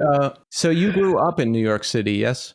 Yeah, yeah. I was born in Manhattan, Chelsea. When I was born, we lived in Chelsea, and we moved around a bit. We spent a couple years in Westchester when I was like 11, and the family did not like it. I was born in '85, so we probably moved in like the mid '90s, like right when Giuliani was starting to do his thing. My dad's from a rural area. He's not from a city. So he was sort of reaching his limit with, the Chelsea of the '80s and early '90s, and was starting to freak out about raising kids and whatever. And so he kind of like made an executive decision. It didn't really work for the rest of us. My mom grew up in the Bronx. She's a city girl. So we compromised. My folks are in Riverdale now, which is super nice. It was pretty abandoned when we moved up there, but now there's actually like young people and couples with kids and stuff. How was it growing up here for you? I mean, were you like a young hellraiser running through the city? Were you a chill kid? What was the scene? I was probably somewhere in between those two things. Like I've always been fairly chill by nature, um, but I was definitely out and about. I mean, once we wound up there, I spent my whole life on the subway to get to Lower Manhattan, and then eventually later on to get to North Brooklyn. That's where everything was happening, and I definitely wanted to be a part of it. And I mean, I feel so fortunate that I got to grow up here.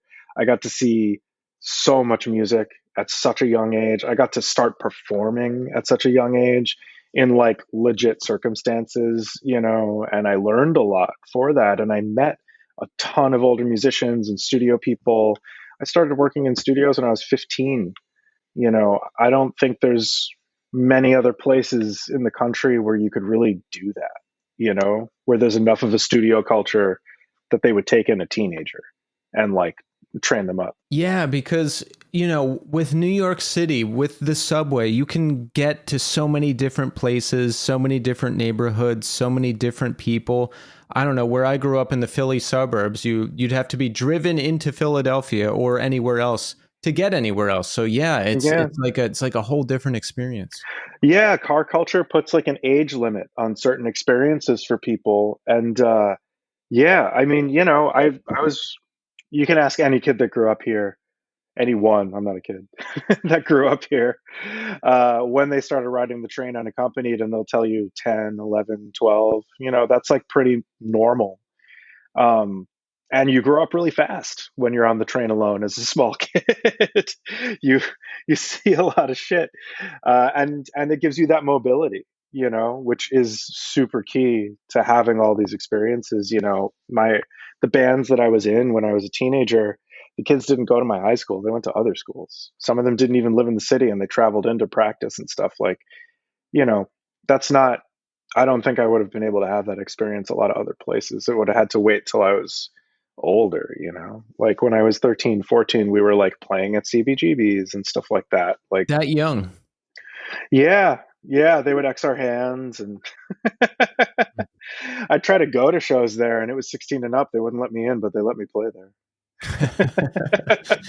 Funny how it works, right? Yeah, absolutely. So you're 13, 14 years old playing at CBGB's. What are you into musically? How did you find it? Who are you playing with? Tell some of that story to us. I was playing with kids that were around my age. They were a year or two older than me. I met them at like a summer music program that was like kind of a sleepaway thing in Connecticut. That was actually like a big deal for a lot of musicians that grew up in the area. It was called the National Guitar Summer Workshop. They shortened the name to the National Guitar Workshop, and then I think they eventually went out of business. But they did a really beautiful thing. They brought together like musicians of all ages. It wasn't just for kids. there were plenty of adults there too. And it was like classroom style teaching, um, theory and improvisation, and also like band environments where they had guitar players, but they also had drummers, bass players, keyboardists. So you'd have classes where they just made bands out of the various kids that were attending, and you learned how to be in a band functionally. All of the, not just learning the music and doing it, but like relating to other musicians, and how to talk to other musicians that play other instruments, and how to talk to other musicians that have different skill levels where you can still communicate with each other effectively. It was a great thing. Um, and there's like other, like I think some of the guys in Krallis went there, and you know, other bands, Real Estate, the drummer from Real Estate went there, Gorilla Toss, lots of bands, honestly. I wound up teaching there for like a summer when I was like 15, 16, and met a few kids that are in like big indie bands now and stuff. They were like little kids, little student kids there then. So I met my bandmates there, and they all went to other schools in the city and around the city, and we were just like into being crazy kids. We were into finding the craziest music you could listen to. We were into finding the craziest public access TV shows that you could watch, and there was no shortage of those in Manhattan Public Access when we were kids. And we were just into like, yeah, whatever was like exciting and new and crazy. So the music we made was like maybe somewhere between noise rock and emo or something like that. We were really young, and we just knew what we liked. But we were playing gigs and playing with adult bands and recording in studios and all of that stuff. So I wound up, that was when I started putting down roots for what was going to become so far the rest of my life. Wow. Yeah. Like, I'm thinking about that. That's incredible. I'm like, man, I wish I would have known a school like that existed when I was young. I mean, imagine going and learning how to be in a band and talk to other How to be in a musicians band. and all that stuff, and connecting with other musicians. And wow, Yeah. that's pretty incredible. It was a big deal. And honestly, I realized years ago that a lot of like how I deal with artists in the studio is like goes straight back to the stuff I was learning when I was like a tween Mm. in the room with those people. Like all of that stuff, how to maintain a positive dynamic, and how to teach things and learn things, and all of that stuff, how to get a room full of musicians to do one thing together. Like that was really when I started developing that skill set, which is crazy to think about. Yeah. When you're young, do you have a particular style of music you're gravitating to? Like, I've gone through different phases over the years: alternative rock, new metal, hardcore, metalcore, emo, post rock, and I would kind of lock onto one thing, and that would be the main thing, and then everything else would be in the background. Now I just listen to whatever. Well, I guess I've been listening to like a lot of screamo. I call it classic screamo, not like Yeah, OG. not like MySpace screamo, but like Yeah. the classic screamo. I guess I've been gravitating towards a lot of that lately. But how about for yourself? Like when you're young and when you're first going to shows at CB's and all that stuff. I was so hungry for every kind of music. Even before then, like I started taking guitar lessons when I was like 7. And when I was 6, I did a year of drum lessons with this guy because I wanted guitar lessons, but I was like too small for a guitar. Um, and both of those guys were jazz guys.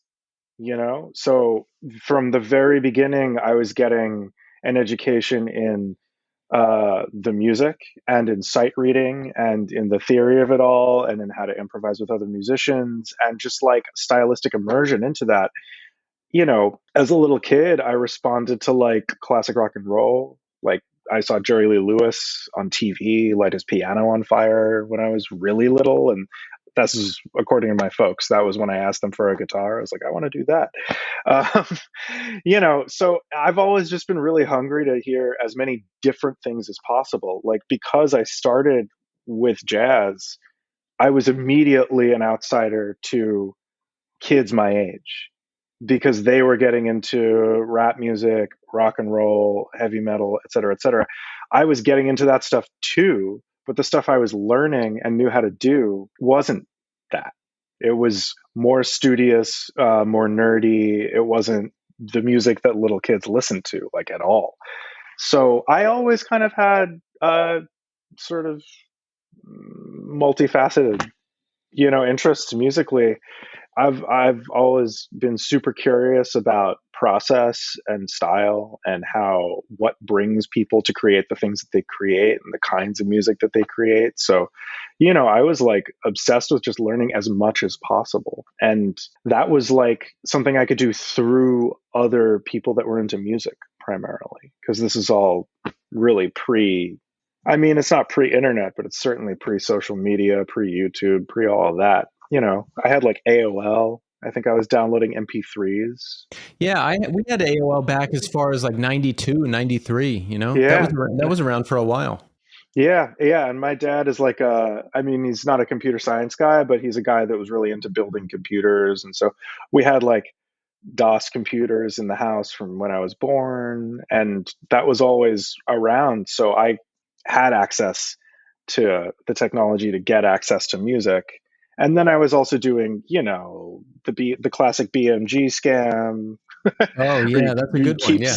keep sending them the penny with a different name at the same address, and you keep getting free CDs. We would go to HMV and Tower and sit in the cafe and take all the scanner things out of the jewel cases under the table. And we were just running the record store industry just completely into the ground with our thirst for new music. And then as I got into my later teens, like, vinyl started coming back. In the late 90s, very early aughts, there was like a resurgence of like, oh, you can buy 7 inches from these hardcore bands. You can go to the store and buy whatever. So that was a big vehicle for me throughout later high school and all throughout college. I was just avidly collecting records. I know I'm not being very specific about bands and stuff. I'm sorry.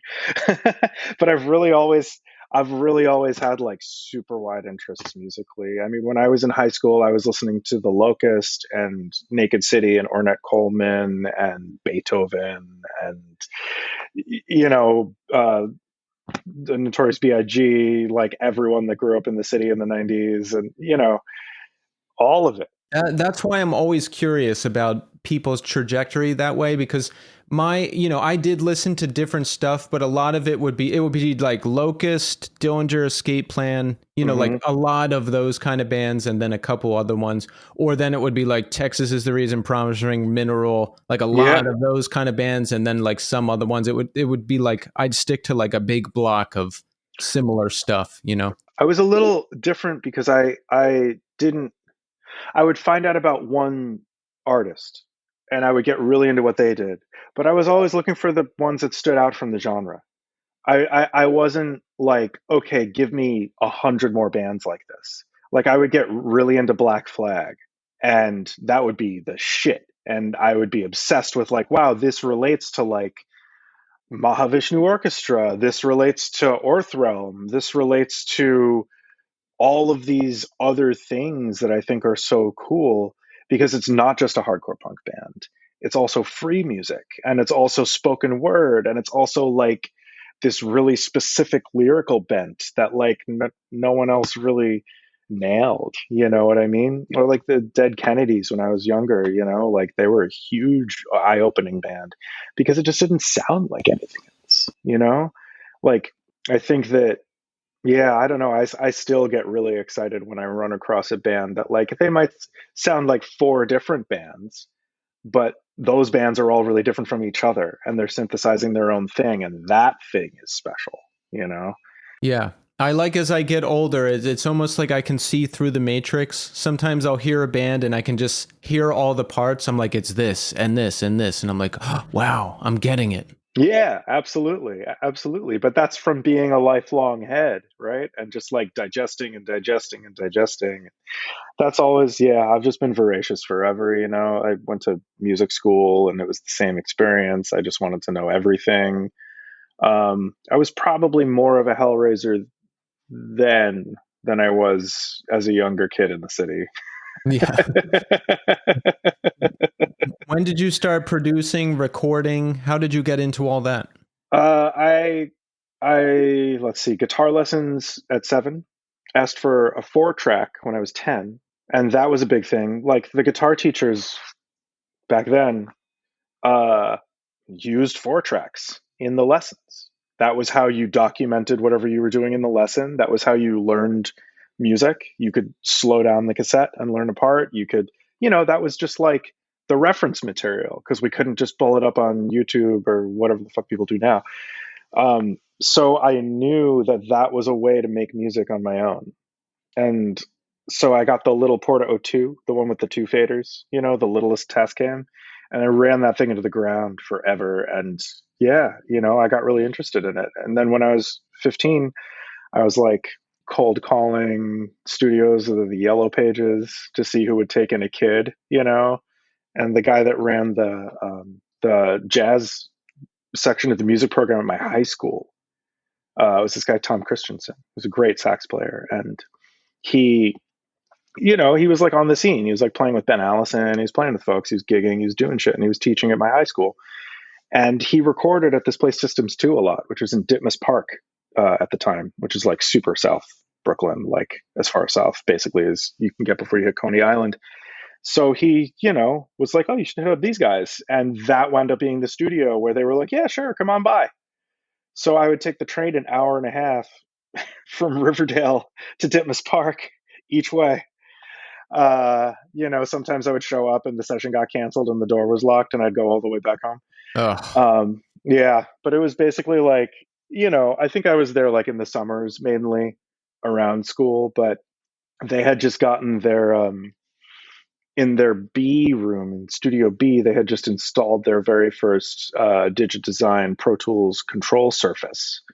And it was like a really early one because this is like the year 2000, and none of them knew how to use it because it was new technology. None of them, they were recording on DA88, which is like DAT tape, but 8-track.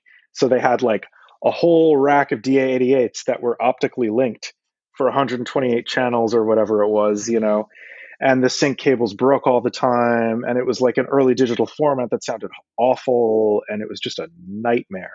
So they were like, let's try this Pro Tools thing out in Studio B and see if it's worth anything.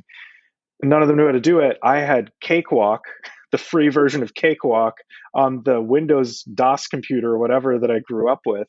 So I knew how to use the pencil tool. So I was like, yeah, I could probably do that. And I just did all of their Pro Tools work for the 2 years that I was there as like a teenager.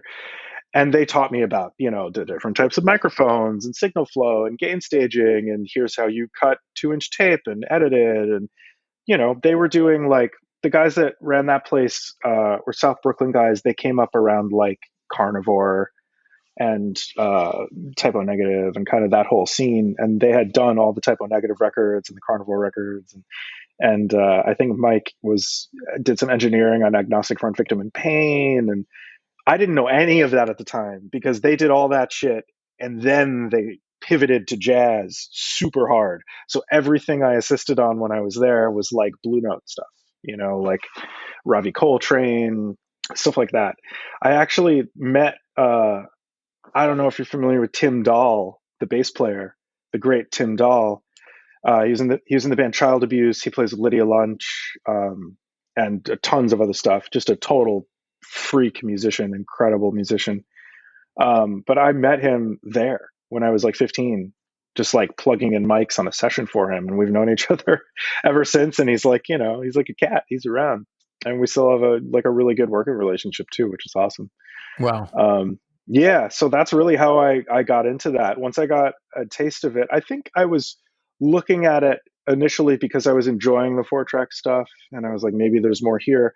But there was also another part of me that was like, my dad's an immigrant.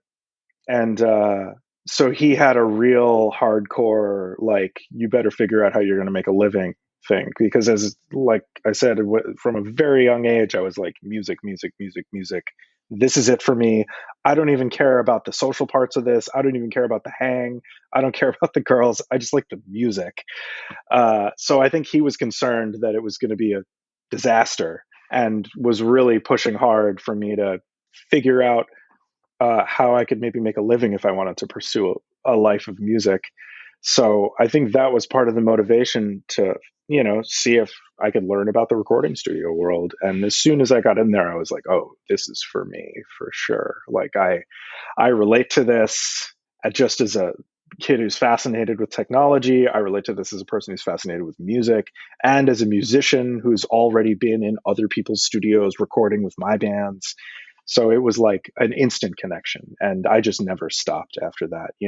As soon as I stopped working there, I got a reel to reel, like a Tascam, a TX-38 actually, which are like super valuable now for some reason. But at the time they were not valuable. You could get them really easily. So I got one of those, and you could still get half-inch tape really easily. And I started recording my own bands and my friends' bands, and eventually built a studio in the basement of an old Catholic school in Williamsburg on Monitor and Richardson that has since been converted into condos. But at the time, it was like the church had shut the school down because there wasn't enough enrollment because the neighborhood was getting gentrified. But the priest was still there overseeing the property and doing services at the attached church and all that stuff. So he decided to rent out the schoolrooms to artists and stuff for super cheap, like $250 a month. Insane. So I got like a 800 square foot room that I could build a control room inside of, and I teamed up with a couple guys that had some gear and started recording other people's bands heavily. And I was still working other jobs at this time. But by the time I was in like my mid 20s, I was making enough of a living with the studio business that I haven't had a boss since then, which is kind of amazing. That's the dream. Wow. Yeah, I'm very impressed that you're 15 years old, cold calling studios to figure out if you can come down there and learn it. And I was going to ask how, but it sounds like your dad or your parents instilled in you that you have to make something. You have to do something, right? You have to do something. That was the thing. Yeah, I'm downplaying the tenor of those conversations. But they were there were concerns, and there were feelings, and there were strong feelings about on both sides about the future, my future, and what may or may not happen. So that was a big motivator. Proving them wrong was a big motivator, for real, as it is for so many kids, I think. That's still a big motivator. It can be. Absolutely. Yeah, and for sure. I don't mean just parents. I mean anyone. Like, so someone tells me, "Oh, you can't do that," or "Oh, you're no good." I'll show you. Yeah, absolutely. Or like, "Oh, it's really competitive. Are you sure?" Yeah. Like, yeah, I'm sure. It's funny to be like a teenager and be so self-assured, though. I don't know where that came from. Honestly, I probably just inherited that from them. So yeah, because I that was definitely not me at all. Now I'll take some risks and try different things, but as a teenager, no, forget about it. Oh, I was about it. Yeah. When does Uniform get started? Around 2013. How old are you at that point? Where are you living? What's your life like? Tell us about that.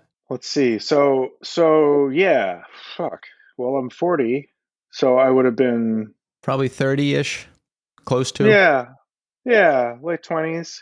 I was in a band at the time that was called The Men. It was like kind of a psyche rootsy punk band that was on the same label, Sacred Bones, and I think maybe still are. But they were doing really well when I joined the band. I'd been recording them and working on the records, and they asked me to join. And so it was like a best new music, getting invited to Primavera. It all happened really fast, and then things slowly, people burnt out. As a result of just the constant touring and the amount of pressure that's on a band when there's hype and buzz around it is, real. And we were young. We were in our mid-late 20s. So we were still party boys, and we were still, our brains were still smooth. So, uh, things got to a point where it didn't feel like it was going to make sense for me to stay in that. And before, maybe a year before, maybe 6 months before, Berdan, the singer in Uniform, and I, Mike, we had known each other because not his last band, but but a previous band of his, I had recorded a lot, and then there was a lot of internet drama around that band and the drummer in that band, and that band broke up very publicly. And I didn't see Berdan for a really long time. That was when he got sober, and he kind of just disappeared for 2 years when that happened. And yeah, about 5 years after that, I ran into him on Graham Avenue because I was living at 390 Graham at the time, and he was living a block away. And we hadn't seen each other, and there had been a lot of drama at the end of that band, and we didn't know how each other felt about each other and all of that, but it felt really good to see each other, and we had long conversations, and we started spending more time together.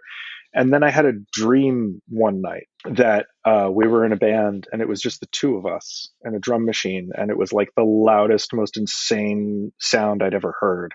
And I woke up and was like, whoa. And then I ran into him that day and told him about it, and we started Uniform. Wow. Yeah, he's like, he's always been a big synth head, and he had a bunch of synths and drum machines and stuff like that.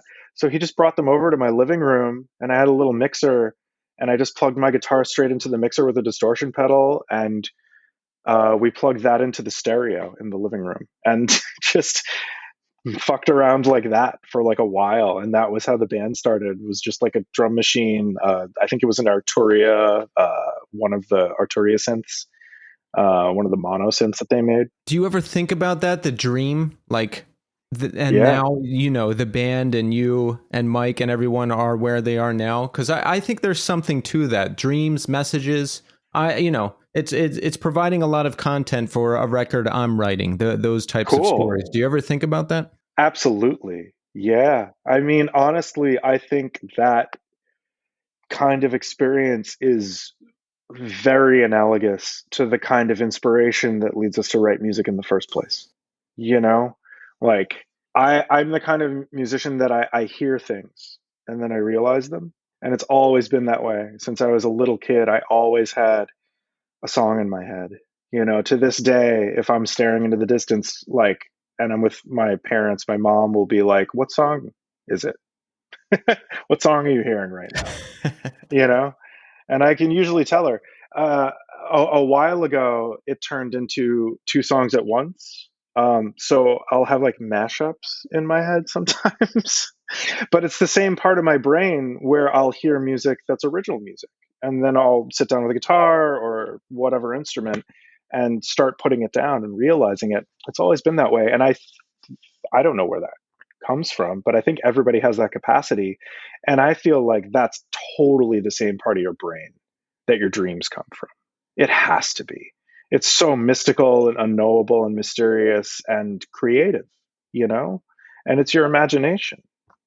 So yeah, I do think about that a lot, and how lucky I am, honestly, to have Mike in my life in the first place, because he's such a good friend and a wonderful person and such a talented, singular guy. Like, even when he was in Drunk Driver, when we were working together and not making music together, even back then, I knew that I wanted to be in a band with him someday, because he's just such an incredible front person. I mean, his energy is just insane, and his voice is like totally singular. I don't know anyone with a voice like that, like the closest I can think of would be like Stickmen with ray guns, but only some of the stuff. Some of it doesn't sound like him at all, So I just feel so lucky that we're in each other's lives, Yeah. Yeah, there is something that cannot be explained, because just songs show up, creative ideas show up, paths show up that you follow, and it's I can't explain it. I experience it sometimes, and I love it. But it is something. It is something. Yeah, there's something in there. Yeah. That is like a conduit, and it allows you to access something outside of yourself, whatever that may be. I'm not religious. I think Mike would call it God, maybe. I wouldn't. But there is something, and it's shared. Everybody has that thing. So it's like, it is bigger than any one person, and it's not just inside you. It's also from without, I think. I don't call it God because I don't like using that word. But, well, okay, it depends. All right. I've Yeah, had fair. Mike. I've had Mike on the show. I know he's in recovery. He talked about it on the show, and I am Yeah, too. Uh, yeah, so the recovery likes to call it God or higher power. So if I'm in that context, I will say higher power. But if it's just me talking, I don't really define it. I don't need to. I know it's a yeah. thing, and I know I can feel it and access it sometimes, and that's enough. It's exactly the way I feel about it too, and it's something that I've felt from a very young age. Maybe because I've been immersed in a creative field since a young age, and it plays so heavily into that, you know. But yeah, I really do believe that, and I believe there's a big difference between musicians who create that way and musicians who don't, because a lot of musicians don't create that way. A lot of musicians see other musicians and are like, I want to do that, and then they sit down and they work and they work and they work until they feel they've figured that out. And respect, that's another way to do it. Total full respect to that, but I think there's a big difference there, and I think there's a big difference in the kind of music you make, you Yeah. know. It's like I feel like you end up in one of two camps, and this isn't set in stone. You're like a Berkeley chart guy where you can read it and do it and replicate it and do Yeah, crazy stuff, or you feel it and it comes out, and you maybe you learn more by ear and instinct and that kind of thing. It's some version of those two camps, I find. absolutely. Yeah, I've always tried to be in between, because I've had a lot of really awesome experiences playing with musicians and artists on both sides, you know, and I think both sides are super valuable. Like when I was in music school, I was the contrarian asshole kid who was pissing off all the teachers because I refused to turn down, or I refused to play a hollow body jazz guitar, or I wanted to combine things and create something new instead of learning what they were trying to teach me. You know, I think it's really important to be between those things. You know, the band that I was in when I was like 13, that was playing CBs, you know, continued and morphed into a couple different bands that were still going when I was in college, and so I was touring and putting out records and playing noise shows and playing weird punk shows and doing all this stuff that didn't relate to the music that I was surrounded with at school at all. But I was the point of relation, you know? I at least in my own head, I was the point of relation where I could figure out different ways of building bridges between different kinds of musicians and different kinds of music. And I think that's like, for me, that's what gets me super excited. But I think there's absolute equal value in both of them. You You know, need I mean, both. that's something you do. Absolutely. That's something that Mike and I have talked about so many times over the years. I mean, he's like the furthest thing from a music school kid, you know, but he's an incredibly talented musician. And, you know, that's valid. It's super valid. Yep. How was playing Roadburn Fest this year? You played this year, right? And we Yeah. performed the Uniform's latest record, American Standard.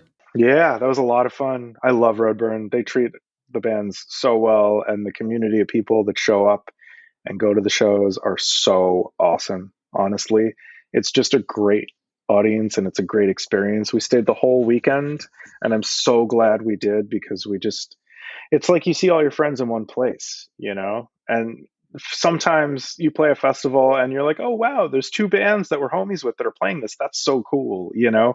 But Roadburn's like every band.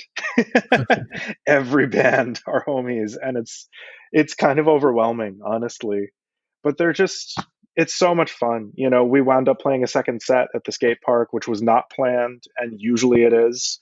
And that's just sort of the experience in a nutshell. It's like we had such a good time that we just decided to play a second set, and they were totally down with it. You know, I can't think of any other festival where that would happen. The setup over there sounds cool too. It's like a less corporate and better South by Southwest because you've got different venues, different setups, right? Yeah, well, Tilburg is sort of a bit of a festival town. They have a lot of different festivals there. It's a college town and it's very small. When I was in the Men, we played a festival there called Incubate. That was like a big deal summer music festival that ran for years and years and years. And I mean, I remember that year the headliners were like the Buzzcocks and Laibach. So it's like pretty spiritually related to Roadburn in some ways, honestly, you know. And that was my first experience in Tilburg, and it's like this little, you know, cobblestone street. Like they would call it a city, but it's, I mean, we live in New York, like it's not, it's a town, you know. uh, but it's a lot of fun hanging there, you know. And yeah, I just loved it, honestly. I would love to go back. We were talking about maybe trying to go back with Dazzling Killmen, so hopefully we can make that happen at some point. You know, that would be a great way to do Europe, I think. Yes, when Nick was on the show, I put a public call out there to Roadburn Festival to have Dazzling Killmen on the festival. And listen, it's time. It needs to happen. I think it should happen. Speaking Amen. of Dazzling Killmen, now, yeah, I spoke to Nick and I got the download from him. But when did you come into the fold? I think Nick was talking to different people to have a new guitar and bass player because, you know, the original guys weren't able to do it. I remember Yeah. you said your name was in the mix. How did you hear about it? How did you get in touch with Nick? Tell us about that. So I was touring. We were touring American Standard a year ago, and our drummer Theo, who's a genius, and is in Couch Slut as well, and is not just in Couch Slut but writes all the music. Oh, and is a that genius. band used to be in my practice space. No kidding. Yeah. We just talked about this yesterday. That's how I remember. That's so funny, man. What a small world. So I've been playing second guitar with Couch Slut this year. And it's been so much fun. We've made a bunch of records together. Theo's also a New Yorker, you know. Anyway, we were on tour. We were touring American Standard. He was driving. I was sitting shotgun. And he turns to me and he's like, "Hey, so been talking to Nick Sakes." And he said he and Blake are talking again. And I was like, "What?" Because, you know, they're like a desert island band for me. As a kid who grew up on jazz and punk, Oh, that would be like the band. Yeah. they're the band. Absolutely. When I was in school, when I was like 19, 20, my friend Hank Steamer, the great Hank Steamer, who's an incredible writer, got me and my friends into Dazzling Killmen and Craw as well, who are also an incredible band to get into if you're into those two kinds of music. And I just got addicted to it because nothing sounds like it, you know? DK is like, they're like the Velvet Underground of extreme music. Like, eh, not a lot of attention at the time, but like 10,000 bands started because of it, you know? Like, I think they were just so unbelievably influential. So when Theo said that Nick and Blake were talking again, I was like, what? Are you kidding? Like, that's incredible. Do you think there will be music? Do you think there will be shows? Do you think all the questions everyone asked when they found out? And he was like, "I don't know. You know, I guess Tim and Darren aren't doing it." And I was like, "Should I hit him up?" You know? And he was like, "Yeah, probably." And so I just wrote Nick and I was like, "Hey, Theo told me that we didn't, you know, Nick and I didn't really know each other much previously. He and Mike knew each other and we had maybe crossed paths in passing in the past, but we hadn't spent any real time together. We didn't know each other." So I just wrote him out of the blue. I emailed him like from the passenger seat on my phone right then. It was like, "Yo, Theo just told me you guys are maybe talking about doing this. I just want you to know that I'm your guy." I mean, it was like what is it, Neil Hamburger? You know, his prank phone calls where he's like, "I'm in your band." He's just there's this Neil Hamburger thing where he's responding to Craigslist ads looking for musicians for bands, and he's just calling people and just pranking them and being like, "Yo, what's up? I'm in your band. Yeah, when are we practicing?" Just like not introducing himself, not giving them any information about him, not auditioning, just like, "I'm in your band." That's basically what I did. I was That's like, the way. That's a great thing to say. Also, you just reminded me when Liam, the bass player from Dillinger Escape Plan, was on the show a long time ago. He said he picked up Greg to come audition for the band, and on the way there, he's like, Liam's like, "Hey, yeah, we're gonna bring you in, and it's gonna be great." And Greg was like, "Oh no, I'm the guy. I'm just here to show you." And now exactly. that's pretty strong. But I think your way of saying like, "I'm the guy." I think that's what you got to do. Yeah, you know, I felt like, look, maybe it's a moonshot, but like it's the only way to do it. You know what You I just mean? have to try. You have nothing to lose. And you got to put it on the table right away. There's no point in trying to sidle up to a situation like that and, oh, maybe they'll think I'm cool. Like, I don't care. to this day, I don't care if they think I'm cool. I just love the music, and I already knew how to play a lot of it. And I was like, look, I'm your guy. I want to do this. I'm an active touring musician. I want to help you do this in a way that rules and is awesome and really fun, and so that you have a good time, you know. And they were really responsive, which is lucky for me, I think. Yeah, Nick is one of the nicest people I've spoken to. He's just, he's Yeah. just great. I only met him recently, but very cool. Oh yeah, he's a really nurturing person. Yeah. Like a very emotionally generous and nurturing person. Honestly, to an extent where I'm a cynical New Yorker, and sometimes I catch myself being like, "Why are you being so nice to me?" Which is like so ridiculous. You know what I mean? Yeah, I'm But suspicious of everybody. Yeah. I can't help it. It's just I'm a New York Jew. It's in my blood. You know what I mean? Right. But yeah, he's absolutely the nicest dude. And you know, they were responsive. I mean, this was the fall of last year. We didn't get together to start rehearsing until the spring. You know, so there was a lot of introductory conversations and Zoom calls like this, and you know, a little bit of getting to know you from a distance. By the time we got together, and I think it was March, there was a bit of a rapport there for sure, you know, and it was like, wow, nice to meet you in person, all three of you. And we started playing, and it was immediately like, okay, cool, these are the right guys for sure, you know. When you play that first time, is it mind blowing to you? I love these moments where it's like you can Yeah. trace back, like you're a jazz and punk kid. You're listening to the Dazzling Killmen. They haven't existed since 1995 or so, and now here you are playing with them. Where did you play the first time, and how was it? We rehearse up in Anianta, which is where Blake and Evan, bass player, live. Um, there's a studio up there. This dude Andres runs, who's awesome.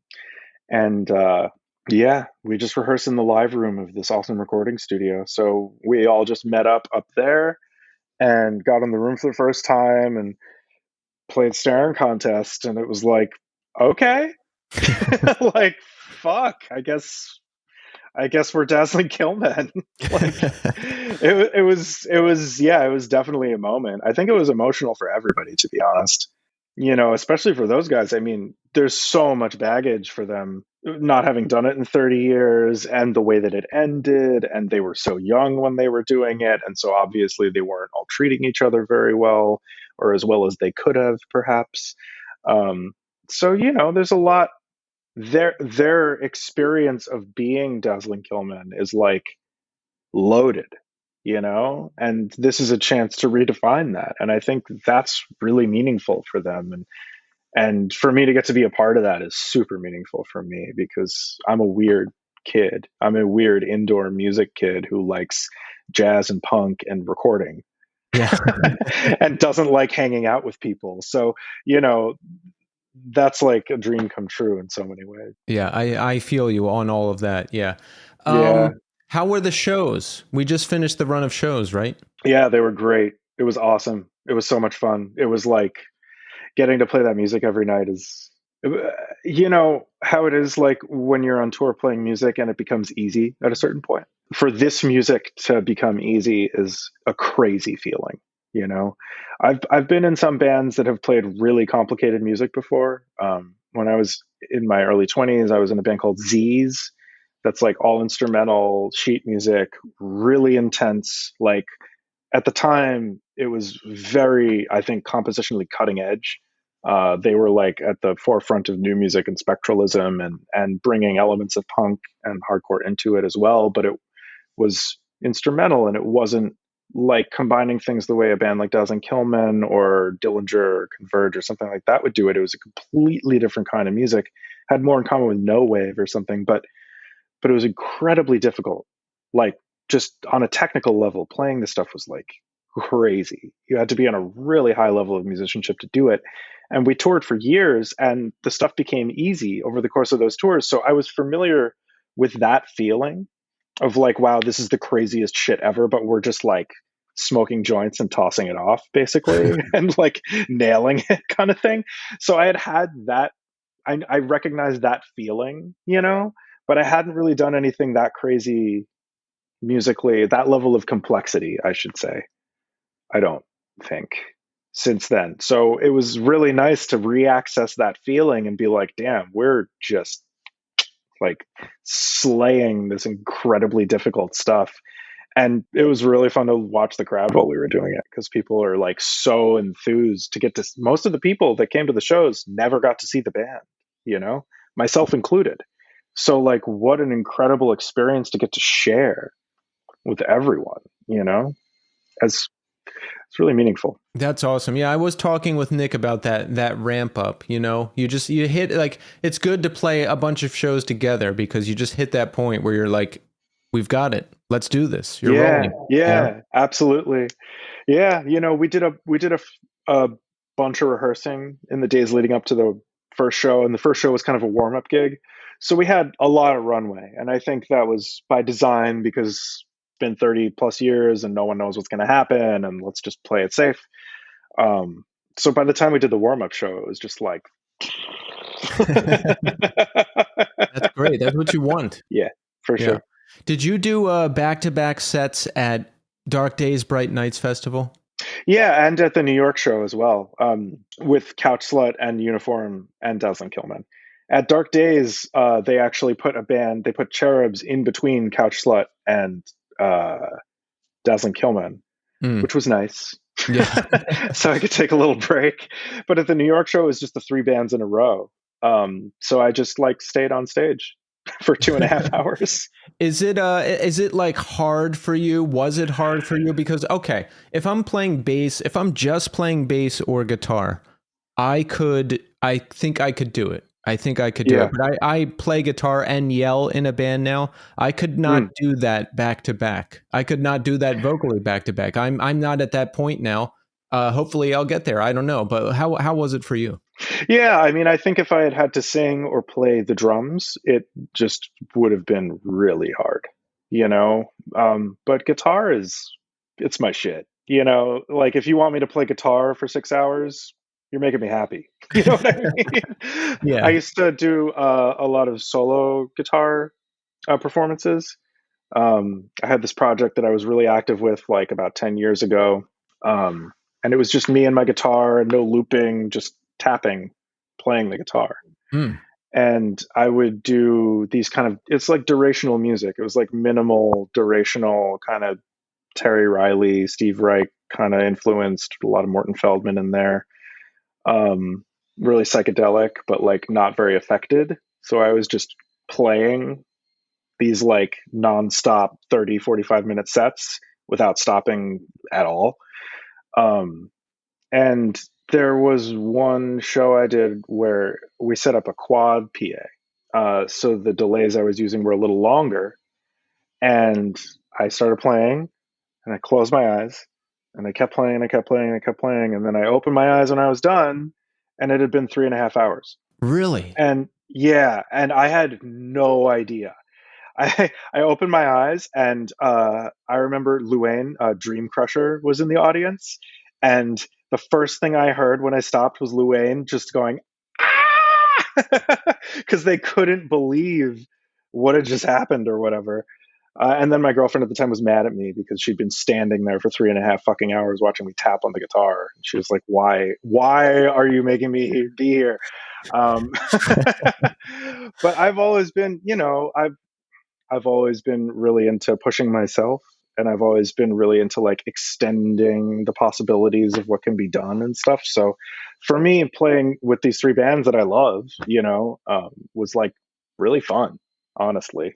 I really loved that part of it. I really That's all enjoyed there it. is for me, at least. I mean, Same. This is it, pretty much. Yeah.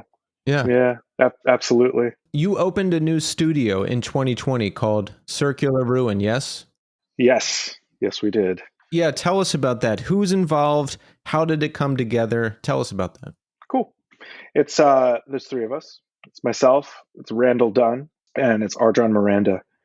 Randall and I met, I would say 2018, 2017, something like that. We met right when he moved to the city from Seattle. We had the same manager at the time, producer manager. We don't anymore, either of us. But we did at the time. And one of the greatest things he ever did was introduce us, because we are very similar in a lot of ways for guys that are 10 years apart in age. We have a lot of similar experiences and background. And he was also someone who came from a jazz background and got into heavy and extreme music. And he's also someone who likes to record things in like a raw and analog style. And he's also someone who works on all different kinds of projects. So we hit it off right away and started working together on stuff pretty soon after. We worked together on a couple records for the band Algiers. We worked together on the soundtrack to the film Mandy, and that came out right before COVID. And, and a bunch of other stuff, honestly. But yeah, Randall and Arjan go way back. Arjan is a great musician, great songwriter, just a really talented dude all around and a really good dude. And they're both Pacific Northwest people, so they knew each other from back then. Arjan had been in the band Black Mountain. Randall had made a bunch of records with them. Arjan was also in the band Streets. I don't know if you remember Streets. No. It's an acronym. It's skating totally rules, everything else totally sucks. And they were the shit. That band was fucking awesome. And everyone that's listening to this should go listen to Streets, because they're fucking rip. He's got a great band now called Peace Sign that everyone should also listen to. But that was how I was aware of him, but we didn't know each other personally. Arjan was moving to the city, and Randall was like, we should open a studio. Arjan already had a studio going. I think it's in Portland. It's still going. He's still involved with the guys out there, but he was moving here, and there was some gear between the three of us. And originally I wasn't really involved as a part of the business. I was just going to be working, doing my own sessions there and stuff. They had a different third guy, but that guy moved back to Reykjavik when lockdown happened. He was like, I'm not even a citizen, guys. I don't know what's going to happen. I'm going back home. So I stepped right in, and we've been working together, the three of us, since then. And it's been really awesome. I got to say, like, I was freelancing for 10 years before that, maybe more. And, it's a way to go out there on your own. It's rough. I have friends who freelance, and you're always working, you're always saving, you're always hoping the next job is going to come in. It sounds rough, but I don't like answering to people. I would love to do what you're doing and just have my own thing and only answer to me. That's the dream for me. Yeah, absolutely. I was used to doing it on my own at that point, and I hadn't had a studio of my own since the Catholic school spot closed.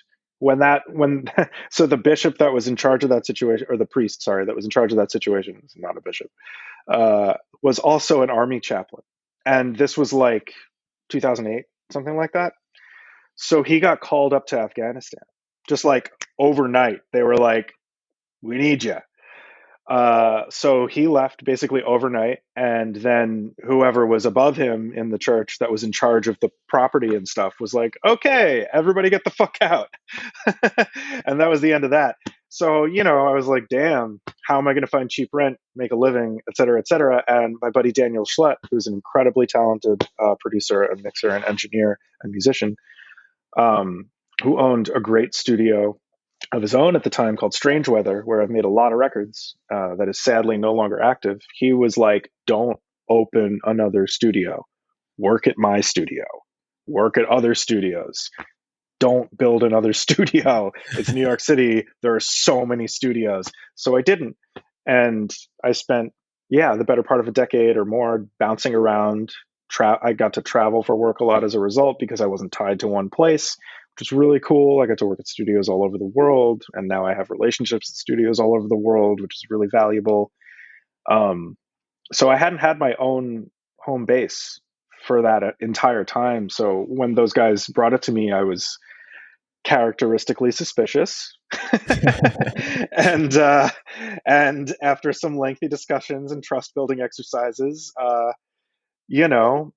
certainly I'm really grateful that I went in, because it's been such a lifesaver. Collaboration in life, in creative pursuits, collaboration is everything. Trusting other people, working with them, being willing to give yourself to them and giving them the space to trust you is everything. And it has enabled so many incredible things in my life. And I couldn't be more fortunate to have teamed up with them, honestly, because they're great guys and they're super talented and they're super resourceful. And when we work together on projects, we can accomplish so much more than any one of us ever could before alone, you know? And now we're in a position where we can work as a team regularly and we can work on film scores and video game soundtracks and records for people too. We can team up and work on people's records and get so much more out of the experience than if it was just one person on their own lone wolfing it out there, you know? It sounds like the studio is preferable. That's the way to go compared to freelancing. Well, you know, yes and no, because the time that I spent out in the wind was really valuable too. And if I'd been tied to one spot, I wouldn't necessarily have wound up where I am, you know? I needed that freedom of movement throughout my late 20s and throughout my 30s, really. I needed it because, you know, I was and still am an active touring musician in multiple bands and maintaining a business on top of that, paying multiple rents in New York City, all of those things. Without a team that you can work with to do that, it's very hard. It's impossible, I would say, you know. So I needed to have those experiences. um, I needed to have those experiences out there on my own, and I needed to go through all those things to get to a place where I could appreciate having my own space again. You know. Yes. Yeah, that's interesting. You mentioned the film soundtrack for Mandy. Now, yeah, this is something I'm interested in. How do you get into that? How do you break into that? I know you've done a number, Guillermo del Toro, Cabinet of Curiosities, Candyman remake, right? So I've talked to people who want to get into this business. I've talked to people who are trying to get into this business on the show. How did you do it? Like, what's the first soundtrack? What's the first breakthrough? Tell us about it. Okay, so first of all, I don't want to take credit for things I didn't do, Mm, and those two things that you mentioned were done at the studio, but I didn't work on them, okay. and so I don't want to be a poser. Okay. Yeah, I saw them listed on the studio website. So Absolutely. clarification, everybody, that's where I got it from. But tell us about things you've been involved with, man. Yes. So I first started working within the world of film score, not actually with Randall, but with Brian McCumber, who's a really fucking talented composer and an incredible dude and a great drummer. He was the drummer in the Dirty Projectors for years. That's how we knew each other. And after he left that band, he started scoring films and meeting directors and hustling gigs. And, you know, he got really, really, really good at it. And at a certain point, we started talking, and he was like, you know, I've been doing all of this like completely on my own. I feel like it would be a lot easier if there was someone I could work with, like in a studio capacity. And I was like, yeah, let's fucking go. So, you know, we've probably done 10 films together at this point, honestly. The first one I think was Krisha, which was like an early, oh, I don't want to fuck this up. Let me look it up. It Comes at Night was the big one. That was the big horror feature that he directed that Brian scored and I worked on after that. He also directed the weekend thing, most recently Hurry Up Tomorrow, that I was not involved in at all. But that was the first thing that I worked on with Brian was Krisha, which was kind of a breakout success for Trey and is a really cool indie film. And that was a cool experience, you know, like just mixing all of this material for the score. It's a lot like mixing for a record, but there's a lot more music. There are a lot more music cues in a film than there would be songs on a record. And, you know, obviously you're not dealing with vocals almost ever in film score unless it's wordless. Like we did this movie called Blow the Man Down together that Brian and this dude, Jordan Dykstra, who's awesome, worked on the score together for. And a lot of that score is like men's chorus because it relates thematically to the context of the film. But usually it's instrumental, you know, and it's designed to work around dialogue and it's designed to enhance human emotions in a different way than records and, music like that is. So, it was a really interesting learning experience working on a bunch of movies with Brian, and that was going back to 2015. So that was before I even met Randall. And so when the Mandy thing came up, I felt very confident about my ability to contribute to that project, because I had already done some stuff and Randall had already done stuff. He worked on the soundtrack to Mr. Lonely, the Harmony Korine film. The soundtrack was all Sun City Girls, it's cool. It's cool shit. So I jumped at the chance to do something bigger, and yeah, it was definitely bigger. It was a crazy experience, that was the last thing Johan Johansson ever did before he passed away, and working with him was very intense. He was definitely not doing well emotionally at the time. It was a lot of drugs and bad feelings and things happening. So we were, that was how we were, that was the working dynamic. And he was in Berlin and we were in New York and in Seattle and in LA working on it. And Randall went to Italy at one point and did a ton of work on synth tracking. And we did a ton of work to pull it off. And it was months and months and months of hard work. It was unlike anything I'd ever worked on with Brian. Brian's stuff was like, organized, simple, put into place, not musically simple, but just like workflow was simple and direct. It was him, it was me, it was the musicians he recorded, it was the director. That was it. Johan had a whole team. He had like a floor and a studio of his own and all these people working underneath him, some of whom we still work with, like Hilder, and it was intense and definitely a dramatic project for a lot of reasons, but really proud of it. The music that came out of it was like, I'm really proud of that. And it was so much fun to work on at the end of the day. And I learned so much on that.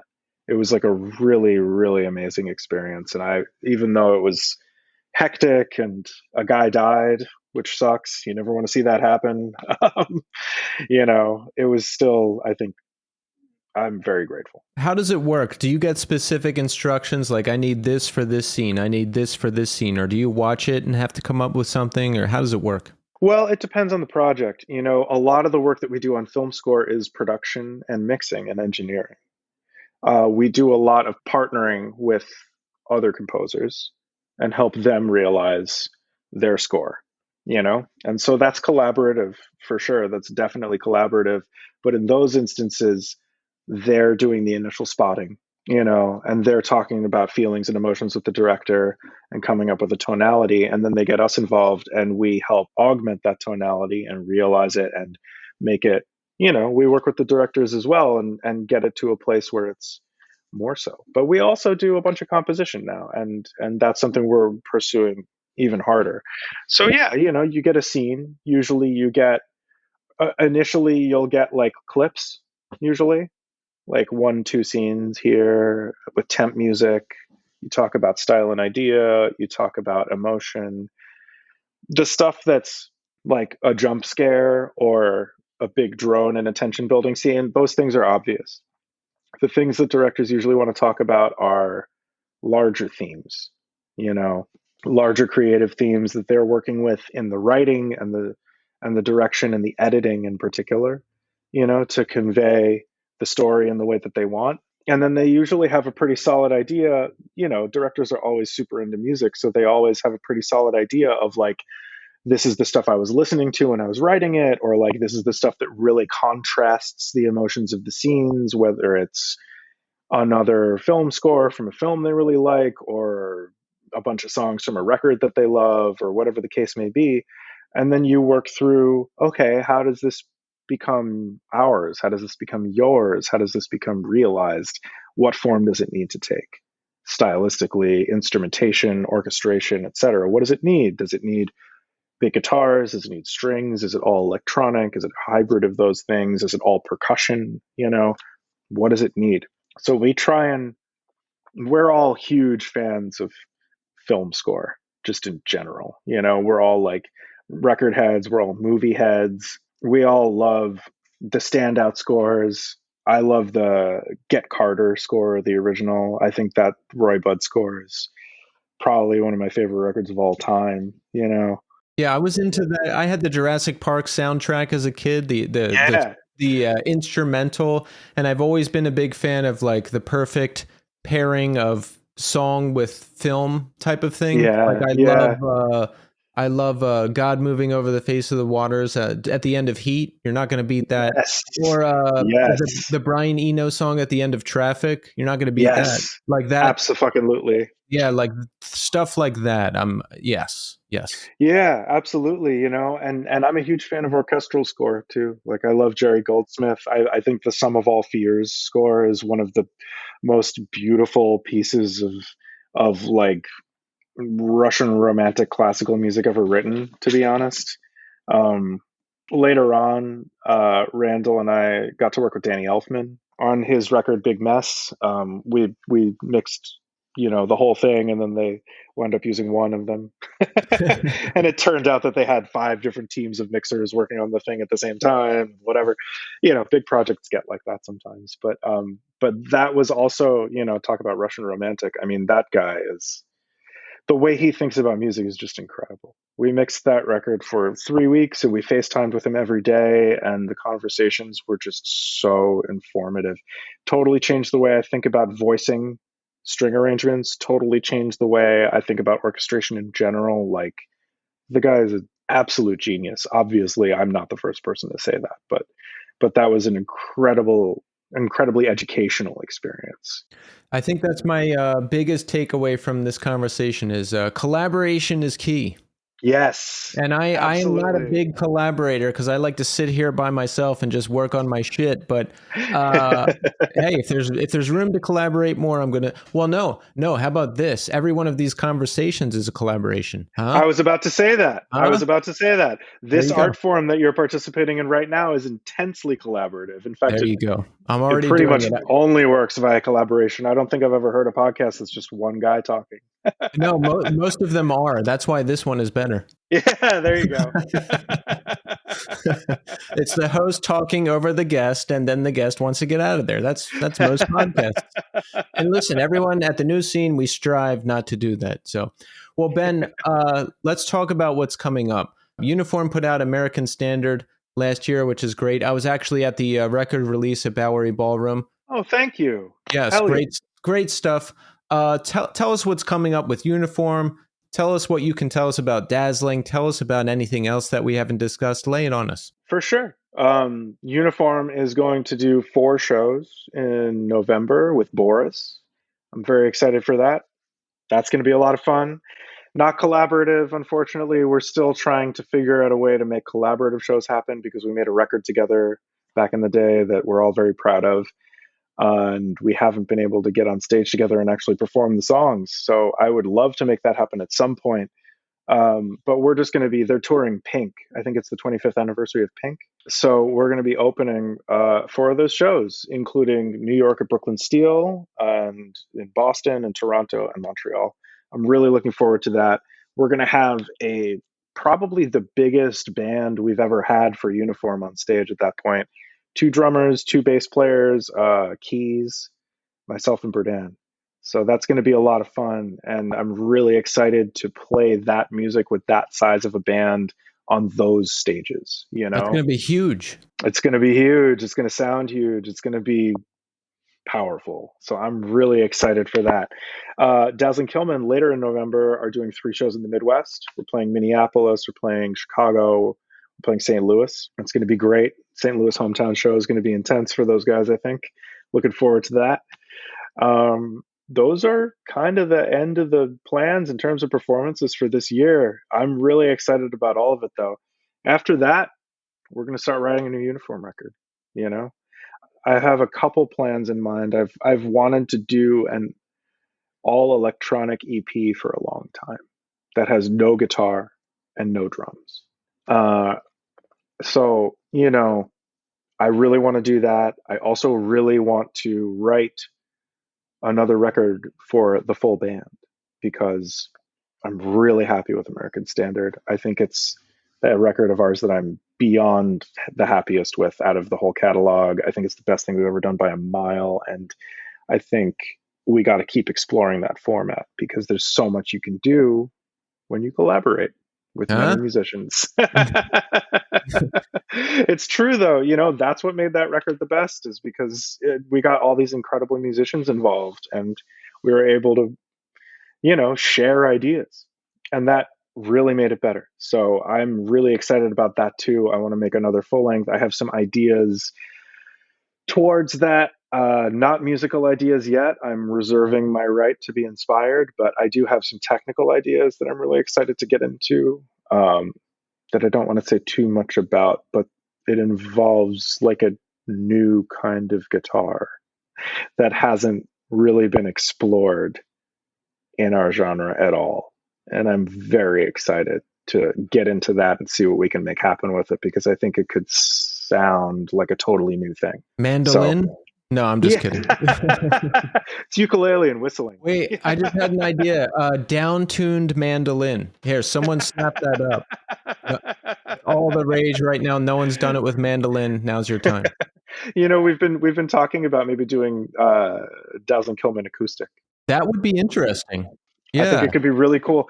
We did an acoustic set for Uniform once years ago it was a benefit show at Union Pool, and it was just the two of us, and I played acoustic guitar and Mike sang, and we did some of our songs that way. And I thought it worked really well. I was very, very, very happy with it.